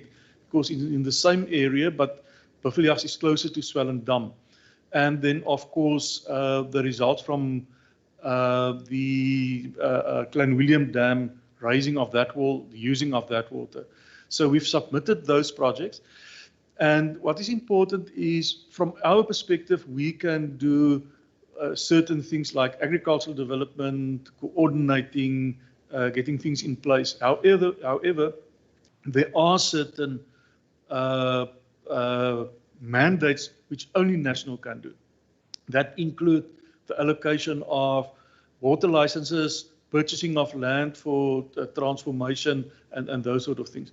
So for that reason, we have included this into the Agriculture and Agri-Processing Master Plan, which is the national post-COVID-19 strategy. And in this way, we also want to make sure that it is anchored in that particular environment. So I can go on for quite some time, but I think I'm going to stop here and I'll hand back to the HOD. Thanks, Dirk. CFO. Chair, thank you. My questions were, the first two questions were on the solar storage. The 10 million rand, the question was, what is it for? It is for buying batteries, battery storage, and that is for the solar paneling that we actually have on our roof at Elsenburg. That also answers the second question in terms of where. The where is at Elsenburg only, at the head office. Because this is where we actually spend the most on electricity at the moment, and it is a future savings project so that we can get our expenditure down, as you can see, because we are under pressure for expenditure in terms of our budget. The for who, it is for the department only. This is a departmental project. Chair, then I go to page 602 in terms of the TNS. Now, that is exactly perhaps a very good example of what I tried to explain earlier on where you get adjusted estimates or adjusted budgets that are there for short-term issues. So if you look at the example of Member Maran, where it says, but we increased 165%. We've increased 165% on, that is now the travel and subsistence, from the adjusted budget. But if you look at what the main budget was, is 32 million. So from 32 million, we actually cut 69% on all our TNS because, number one, we said the department will not, and that is now the current year, the department will not be traveling overseas, and the department has actually cut its local travel as well and the total comes to 69%. But the numbers, that's where percentages start playing to 50. It's a 50% cut. But if you have to go back to 100, it's a 100% increase because now it's a 50 on a 50. So that is why the percentage looks so bad. But if you do compare it with actually last year's main budget or this year's main budget, it is still a decrease of more than 3 million rand, which talks for itself. In other words, it's nearly a 10% increase on the main budget. Obviously, we will have to travel more. We are traveling more, so we could not maintain that kind of cut. Chair, and then the other one was on the consultants. Now, specifically, that one is also more or less the same, actually, than the main budget was. And you said, yes, it is, and it's not that big a cut. However, consultants here we do evaluations, the departmental evaluations. We actually budget here. So an evaluation go at more or less an average of 3 million rand. So if you have 3 million rand, so if you have 3 evaluations, you've got already 3 million rand. So it is, we are, and the pilot setup, I think, was also went through under, because it's professionals. And as soon as the professional is part of the exercise, it becomes a consultant. So although it might look like quite a bit of money, it is with circumspect that we actually do use consultants in the department as a principle. Thank you, Chair.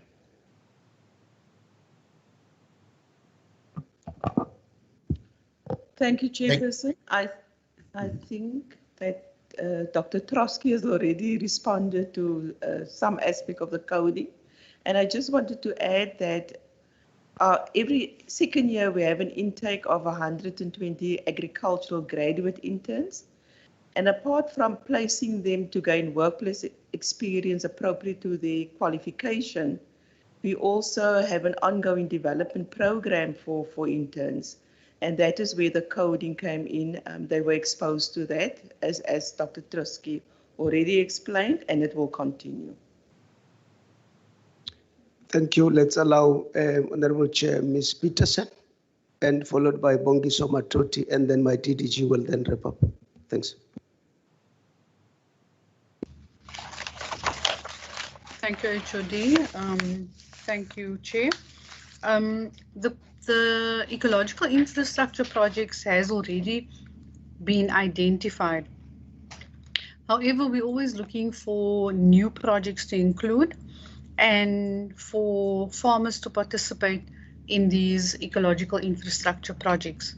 But one of our methodology or the approach to our ecological infrastructure projects is that we do have farmer buy-in, and that the farmer actually takes ownership of the project. Excuse me. And that the farmer takes ownership of the project. So whether it's through a financial contribution or whether it is through other means by managing the team or by providing transport, but there must be ownership from the farmers that we have on board. So yes, we do have opportunity to take on new farmers to be part of the project. Thank you. Ms. Matoti.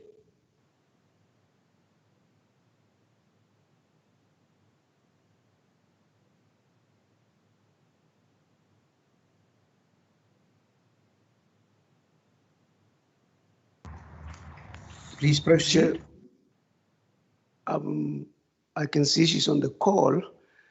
Let's give my DDG a chance to respond. If she is struggling, I'll respond to that 2 million rands of SATI. Thanks.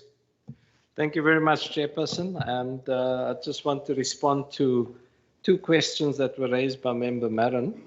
And the first is around what do we do with the agri-worker household census, the information that is obtained from there. And I think it's important to understand that the data that emanates from the census actually guides our responsiveness, particularly around developmental programs and interventions. For example, we refer agri-workers and their families to the Department of Health for access to health services, especially for women, livestock farmers. There are areas, but it's certainly not to the extent that we would want to, because our priority remains specifically the life and death issues around livestock affected by the severe drought that we are still experiencing within this province. Thank you very much, Chairperson. Chair, thank you very much. Yes, please come in, Ms. Matoti. HOD, I am actually sitting in Ashia's office because it seems as if I'm actually on and off the network. I am going to be responding on the 2 million that is actually given to China. And in response to that, firstly, I must actually say the table grapes industry is one of the main exporting industry that actually has got about 75% of its annual crop actually being exported.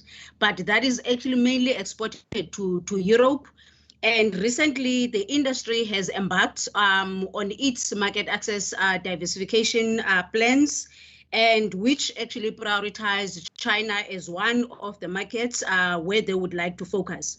So the 2 million that actually that is highlighted actually on our budgets is actually a contribution from the department where we are actually giving 50% and the industry is also contributing 50% to increase our table grapes consumer awareness in China. And the aim in there is actually to increase our exports. And of course, ultimately, the aim is to make sure that we maintain the existing jobs in the table grape industry, while at the same time, we aim actually to increase, exports into that market. And as we are speaking, Chair, our producers are busy at work, really exporting that, exporting to that market, and that is actually across the board. Our commercial and actually smallholder farmers have already started actually exporting to that market as we speak. Thank you, Chair. Chairperson, just to conclude this session from our side, the one question that I see we have not responded to is the question that Member Marin had asked about the project that we advertised in December. We have actually advertised it a week ago, and we think it's actually a better time because farmers are not rushing. But that funding with a detailed set of criteria, it's now online. I think farmers have the next 2 weeks to launch their application. Yes, and we are happy to share details with this committee as and when we are required to do so. Thank you, Chair. That's all from our side. Good, thank you, Dr. Shimupetsa. And I see Honorable Maran's hand. He indicated that he would like to come in again. So, thanks, Chair. Most is basically, Chair, Comrade, the Honorable Maseku made mention, and she called my name, saying that we have to speak to our colleagues at the national level, basically, when it comes to the minimum wages for farm workers. And she is correct, and we have done so over multiple years, Chair. And she was saying that farmers in the Western Cape over the last couple of years are basically paying that amount and even more. And I also agree with her.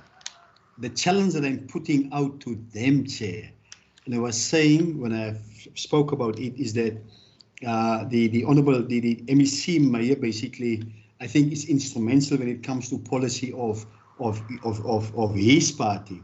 My challenge is in your manifesto and policy, you propose that farmers should opt out, farm workers should opt out of the minimum wage, and basically should opt for a wage that is similar to the old age pension grant, which is 1,800. So it doesn't help when we are saying this is the amounts. When some of your leaders came out and say no, but farmers can't afford to pay that particular amount. That was basically the issue. If you, for instance, look in 2012, before the farm workers strike, farm workers were actually paying 69 rand a day, and it went up in 2013 to 105, and it's basically on an annual basis increased by the Department of Labor, and where it's actually now 20 rand and 69 cents per hour. I think it's more. It's almost 180 rand, Chair. That's basically the point that I wanted to make. The challenge is, are you willing to remove it from your policy that and to say that workers are worthy of what they are currently receiving or even more? That's the one. The issue, Chair, of the MEC have also spoken about it, that they are against the issue of leasing, and therefore those beneficiaries of farms should have basically title deeds. They should own it, and I fully agree with him. But we also have to look back at the recent history and the strategies that was implemented by national government. One of those was equity schemes, Chair. And if you look, Chair, equity schemes is basically organized according to commercial farmers' capacities. And an investigation, Chair, into that particular scheme shows that the benefactors, the beneficiaries of that particular schemes is in most or in all cases the commercial farmers, and then those who have bought basically, and in most cases farm workers where government have bought shares for farm workers in that particular schemes, where they have never benefited up till now, some for more than 10 years. Even if you look, for instance, at your land distribution for agricultural development, in short, YALRED, the idea basically was to give to those people who have benefited, to give them title deeds, which was the case. But they know exactly what to do. It will not assist basically to scream, I cannot get. They exactly knows what to do to tap into new water rights. So Chair, that was basically the comments that I want to make. The last one was, and I've asked this question previously, Chair, on another platform. And it was saying there's 549 graduates. And my question was, do we follow them after they have left the college? Do we follow them? Where did they end up? Because it's easy, Chair, for daughters and sons of landowners to be absorbed into the system. It's easy for them because they are landowners, they got farms. I've sent my kids there with the sole purpose of taking over. So it's easy for them. But what about those who are not landowners, whose parents don't own land? What happens to them? Because it will not assist, because I know, for instance, that there's a lot of graduates who are sitting at home. They cannot get into the system because the son and daughter get preference. And what then is the usage of taking these kids through all these obvious, it's for a good idea, but it will not assist where those kids then ends up at home and where they cannot get into the system, unless government is saying, for instance, that a national government is responsible basically for the acquisition of land distribution, and the responsibility then of your provincial government is to see how we assist basically those farmers who do have land, whether we can get them onto land. I have spoken, I remember, I'm not sure whether the MEC is still in this meeting. I've spoken to him, I think it was last year. It was after the last Prestige Farm Worker event that we had in Paarl, where I was saying maybe we should look, because the department at the national level have a strategy of 1 hectare, 1 household, whether we can buy, because in my view, Chair, it won't assist if you have this program, you give basically prizes to these workers, you take them overseas. Some of them were caught up in COVID-19 in Germany, I think, last year, the prize winners. But the department is aware of such, and is there something that they are doing to help those people to obtain the land? Thank you, Chair. Thank you. Are there any other hands? If not, I'm going to, it seems to me, Minister, you've taken your place again, that you would like to respond. Would you like to respond before I give over to the HOD? I must just point out some of the comments were comments and not questions. And then also, I think perhaps, Minister, you might just be able to reiterate which of these functions are actually the competencies of national government and what we as a province can contribute and do. So therefore, over to you, MEC. Thank you, Chair, and thank you to members of the committee. I think there are essentially 3 issues before us. Firstly, some are comments, others are, secondly, are directed at us. And thirdly, as you rightly pointed out, thirdly, maybe some of those issues are within the national domain, but the colleagues will certainly answer it. And we can at best, even if it's national competence, to see how we can use the joint district approach intergovernmental relations to certainly engage with those national structures.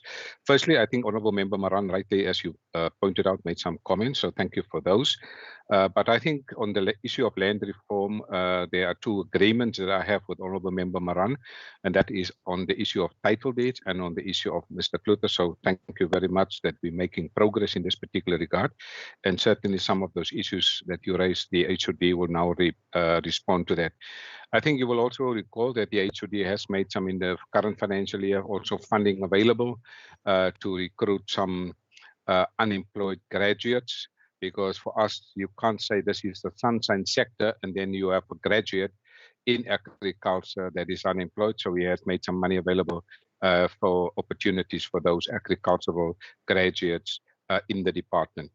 Honourable Member Makamba Botja, I think certainly the HOD will respond to your issues about emerging farmers, and thank you for raising the issues that you came across about the red tape and the issues of buying the land during the oversight, but my HOD is capable to answer those questions.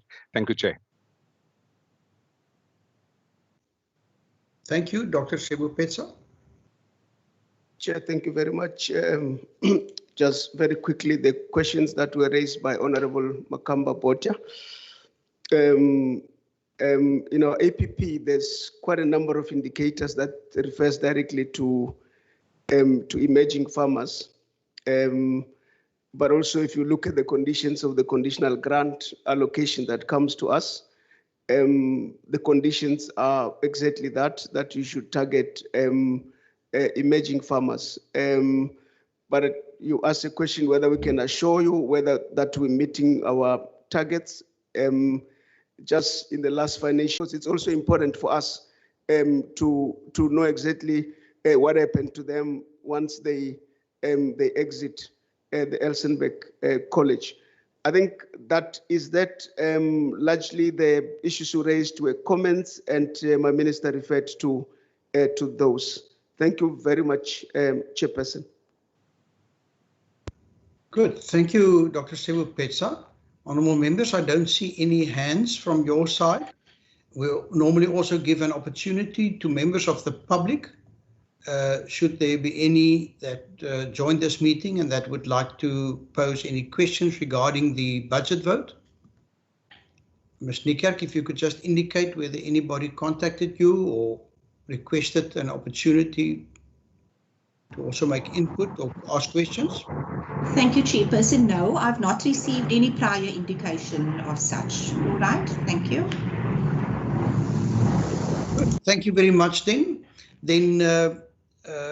Honourable members, I'm going to ask you just now to express yourself on the budget vote.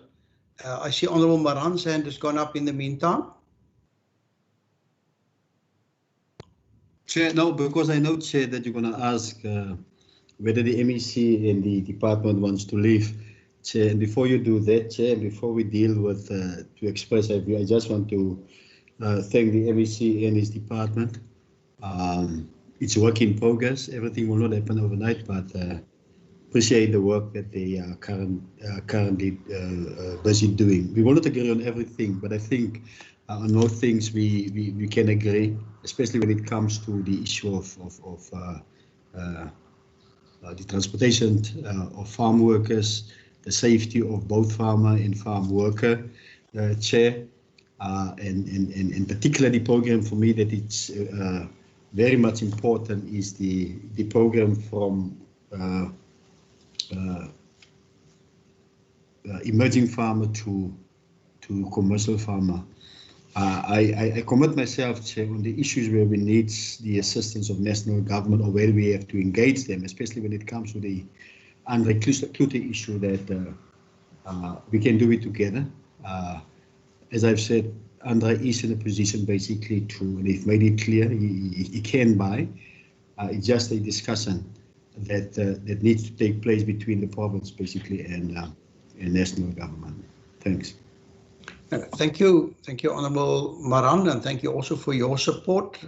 I trust you will also be in support of the vote. Honourable Bartman. Thank you, Chair. May I express my view on the vote? Yes, please. Can I just, before we, as a committee, start with our decision, can I just quickly ask, I see Honourable Maran's hand. See that I was doing as the implementation agency. I've been with them on the ground with particularly the vegetable gardens, and they're really doing an outstanding work. I think on another day, we can certainly discuss the implications of African swine flu. It is currently something that is happening in this financial year. and we're discussing the budget for the new financial year, and it will certainly have an impact in that.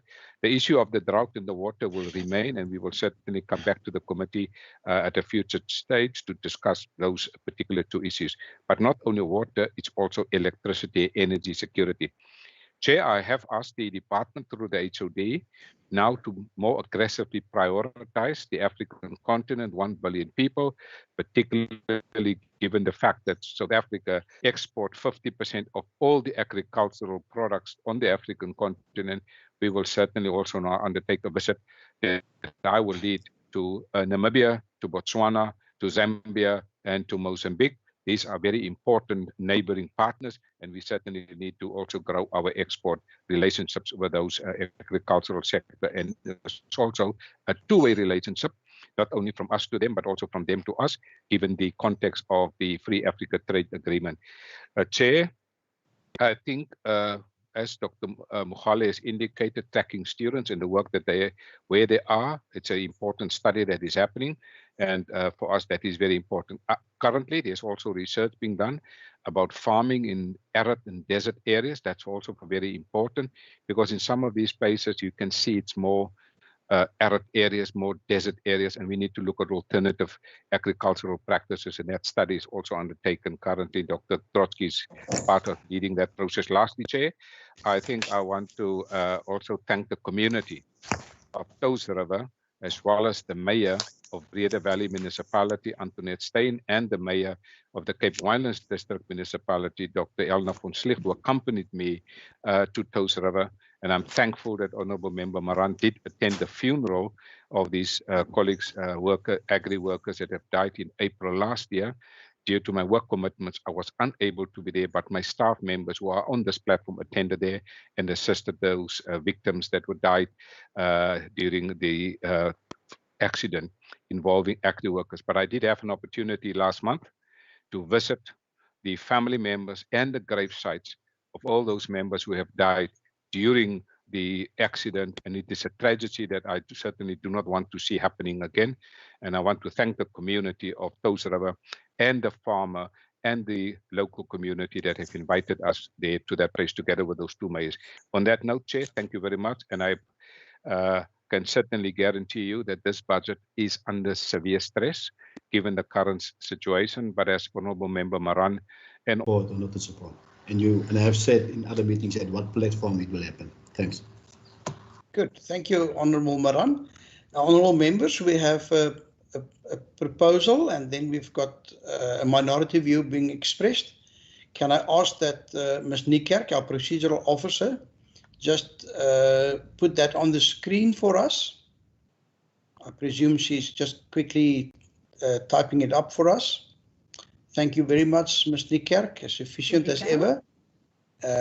Honourable members, if you would allow me, I'm going to read through the report, because I then want to put the report to the committee as well for possible adoption. It's a report of the Standing Committee on Agriculture, Environmental Affairs and Development Planning on Vote 11, Agriculture in the Schedule, to the Western Cape Appropriation Bill, B4 2021, dated the 18th of March 2021, as follows. The Standing Committee on Agriculture, Environmental Affairs and Development Planning, having deliberated on the subject of Vote 11, Agriculture, in the schedule to the Western Cape Appropriation Bill, B4 2021, refer to it in accordance with Standing Rule 188, reports that it supports the vote. In accordance with Standing Rule 90, the African National Congress expressed its minority view that it has concluded its deliberations on the vote. Honourable members, that is then the report. Can I get a proposal that this report is an accurate reflection and therefore can be adopted? Honourable Maseko. Thank you very much, Chair. Yes, this is the report, and I propose that we adopt again as it stands in front of us. Thank you, Honourable Maseko. Honourable Maran, and then Honourable Bartman. Chair. No, Chair, I can confirm that basically the report is reflecting basically what the discussion was and the decisions taken. So therefore, I second. Thank you, Honourable Maran. And then Honourable Bartman, I saw your hand as well. Can we make it a unanimous decision by this committee? Thank you, Chair. No, Chair, I was also going to second, but given that there's already a seconder, I lowered my hand. But if needs be for the record, I do support the report. Thank you. Good. Thank you, honourable members. Honourable members, thank you very much. The report then seems to be adopted by this committee. I want to say a word of thanks to each and every one of you. Also, in their absence, to the officials, again, also our support staff, being the procedural officer, the senior procedural officer, IT staff, etc., and also the committee assistant. Thank you very much for making this meeting possible and run as smoothly. Thank you also, honourable members, for your patience when the department had some trouble with their connection. I'm glad it was resolved and that you were all giving them the opportunity to rejoin us at that stage. And honourable members, we will be meeting again next week. So we're not going to have any minutes to approve now. Next week, I think it's the 24th, we would have some minutes, also a report on the visit to the farm Klein Eseljacht. And then obviously we will also be adopting the minutes of today's meeting. Can I just get from our procedural officer if there's anything that she would like to add before we leave the meeting? Ms. Niekerk? Thank you, Chairperson. Just a gentle reminder to you to just find out from our members if there are specific resolutions for this meeting before we finish up. Thank you. Thank you for that timely reminder. Honourable members, are there any other items that you would like to raise now as resolutions stemming from this debate on the budget? Honourable Makamba Botja. Chair, thank you very much for the opportunity.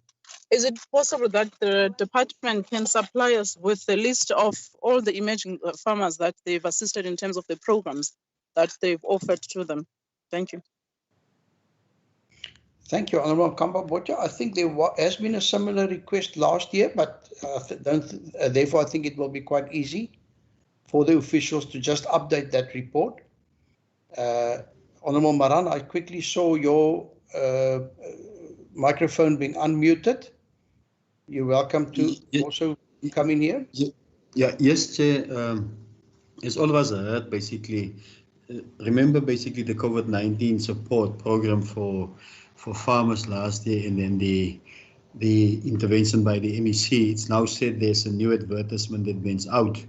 And maybe, Chair, if that advertisement, if it's possible to be sent to us also as members of the standing committee, and Chair, at a later stage, then when assisted, just a list of those who've been assisted then through that particular program.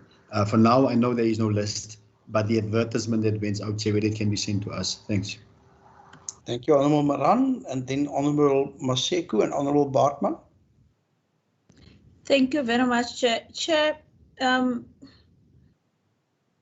list of the farmers that were assisted, if the committee have asked for the list before and we've been given the list, I usually say that it's better if a member asks the question directly so that can be specific of, because it might be there's something that she feels she wants to see. And it's better when you ask a question as a written question to say, what is it that you want to see, rather than as the whole of us as a committee asking one and the same question that doesn't reflect good on us as a standing committee. So I'll request, if that is the case, or unless if it's a different request, then it's taken. But if it's the same thing that we asked, then we still have to ask and take it as a resolution. I'm uncomfortable with it, rather than member ask as a written question and be specific about what she needs to. I just will need a clarity on that if that's the case, Chair. Thank you, Honourable Bartman, and then again Honourable Makamba Botja.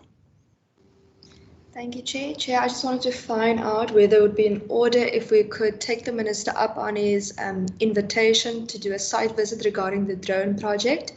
As well, I don't know when the battery storage at Elsenburg will be completed, but perhaps if we can also then do a site visit once that has been completed to do oversight of that particular program. Thank you.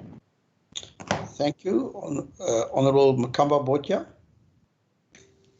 Thank you, Chairperson. I just need to not necessarily respond. I just want to advise the committee that I do not sit in this committee. So I sit in the committee when I have time to see if I don't have any other commitments. So my request, I was not aware that there was this kind of a request that was done previously. So if there is a copy that is in existence or is in your disposal as the chairperson, then I would appreciate if you can be forwarded to me. Thanks. Thank you. Honorable Maran. Chair, just in support of the Honorable Makamba Botja, I can clearly remember, Chair, our oversight visit to the Klein Karoo and the Greater Karoo, I think it's Waika, where Casidra have made a presentation. It was there where we have asked basically for a list of assistance that went out to farmers, Chair. And I can clearly remember at that stage, it was said, but it's third-party information and therefore it cannot be released. But I know the list was released at some stage. But Chair, farmers gets assisted over multiple financial years. That was the previous financial year, and there's nothing wrong from the honourable member to ask for the current financial year that we are currently busy with, to ask for a list of farmers that has been assisted in this financial year. Next year we will do the same, because there will be new money and new farmers will be assisted, and again we're going to ask for that list. So there's absolutely nothing wrong with asking for a new list. Thanks. Thank you. Honourable Maseko. Chairperson, I think maybe Member Makamba Botja understood me better than Member Maran. I'm not saying there's anything wrong. I say specifics because that means Chairperson will forward the list that we received and Member Makamba Botja will ask for this financial year, the year that we didn't receive the list, then she will add on that one. That is why I was saying specifics, because I know that she will have to get more information from them. I never said there's anything wrong in asking any information from the department. Thank you, Chair. Yes, thank you. I also want that list, Chair. Yeah, if we can I think, honourable members, as Honourable Marana said, let's ask for an updated list of those that were supported during this current financial year. And I think that shouldn't be any problem for the department to produce. Good. So, Ms. Niekerk, there were quite a number of items. My impression is that all of these items eventually carried the support of this committee. Have you been able to capture them, or would you be able to go back to the recording and capture them as decisions of this meeting? Thank you, Chairperson. I've captured all of them, so I will put it in the draft minutes to be considered and adopted at next week's meeting. All right. Thank you. Good. Thank you very much. And Ms. Niekerk, it seems to me then that we've dealt with all the items on the agenda. Can I just get the thumbs up from you that this meeting can now be adjourned? That is correct, Chairperson. Thank you. The meeting can be adjourned as soon as you are ready to do so. Thank you. Thank you, Ms. Niekerk, and the honourable members. Again, from my side, thank you very much for a lively debate, for your contributions, your questions. And as I also said to the officials and the MEC, I do hope that you will have a wonderful weekend ahead of you, and that there will be some rest for you as well. This meeting is now adjourned. Thank you. Thanks, Chairperson. Bye, everyone present. Have a good weekend.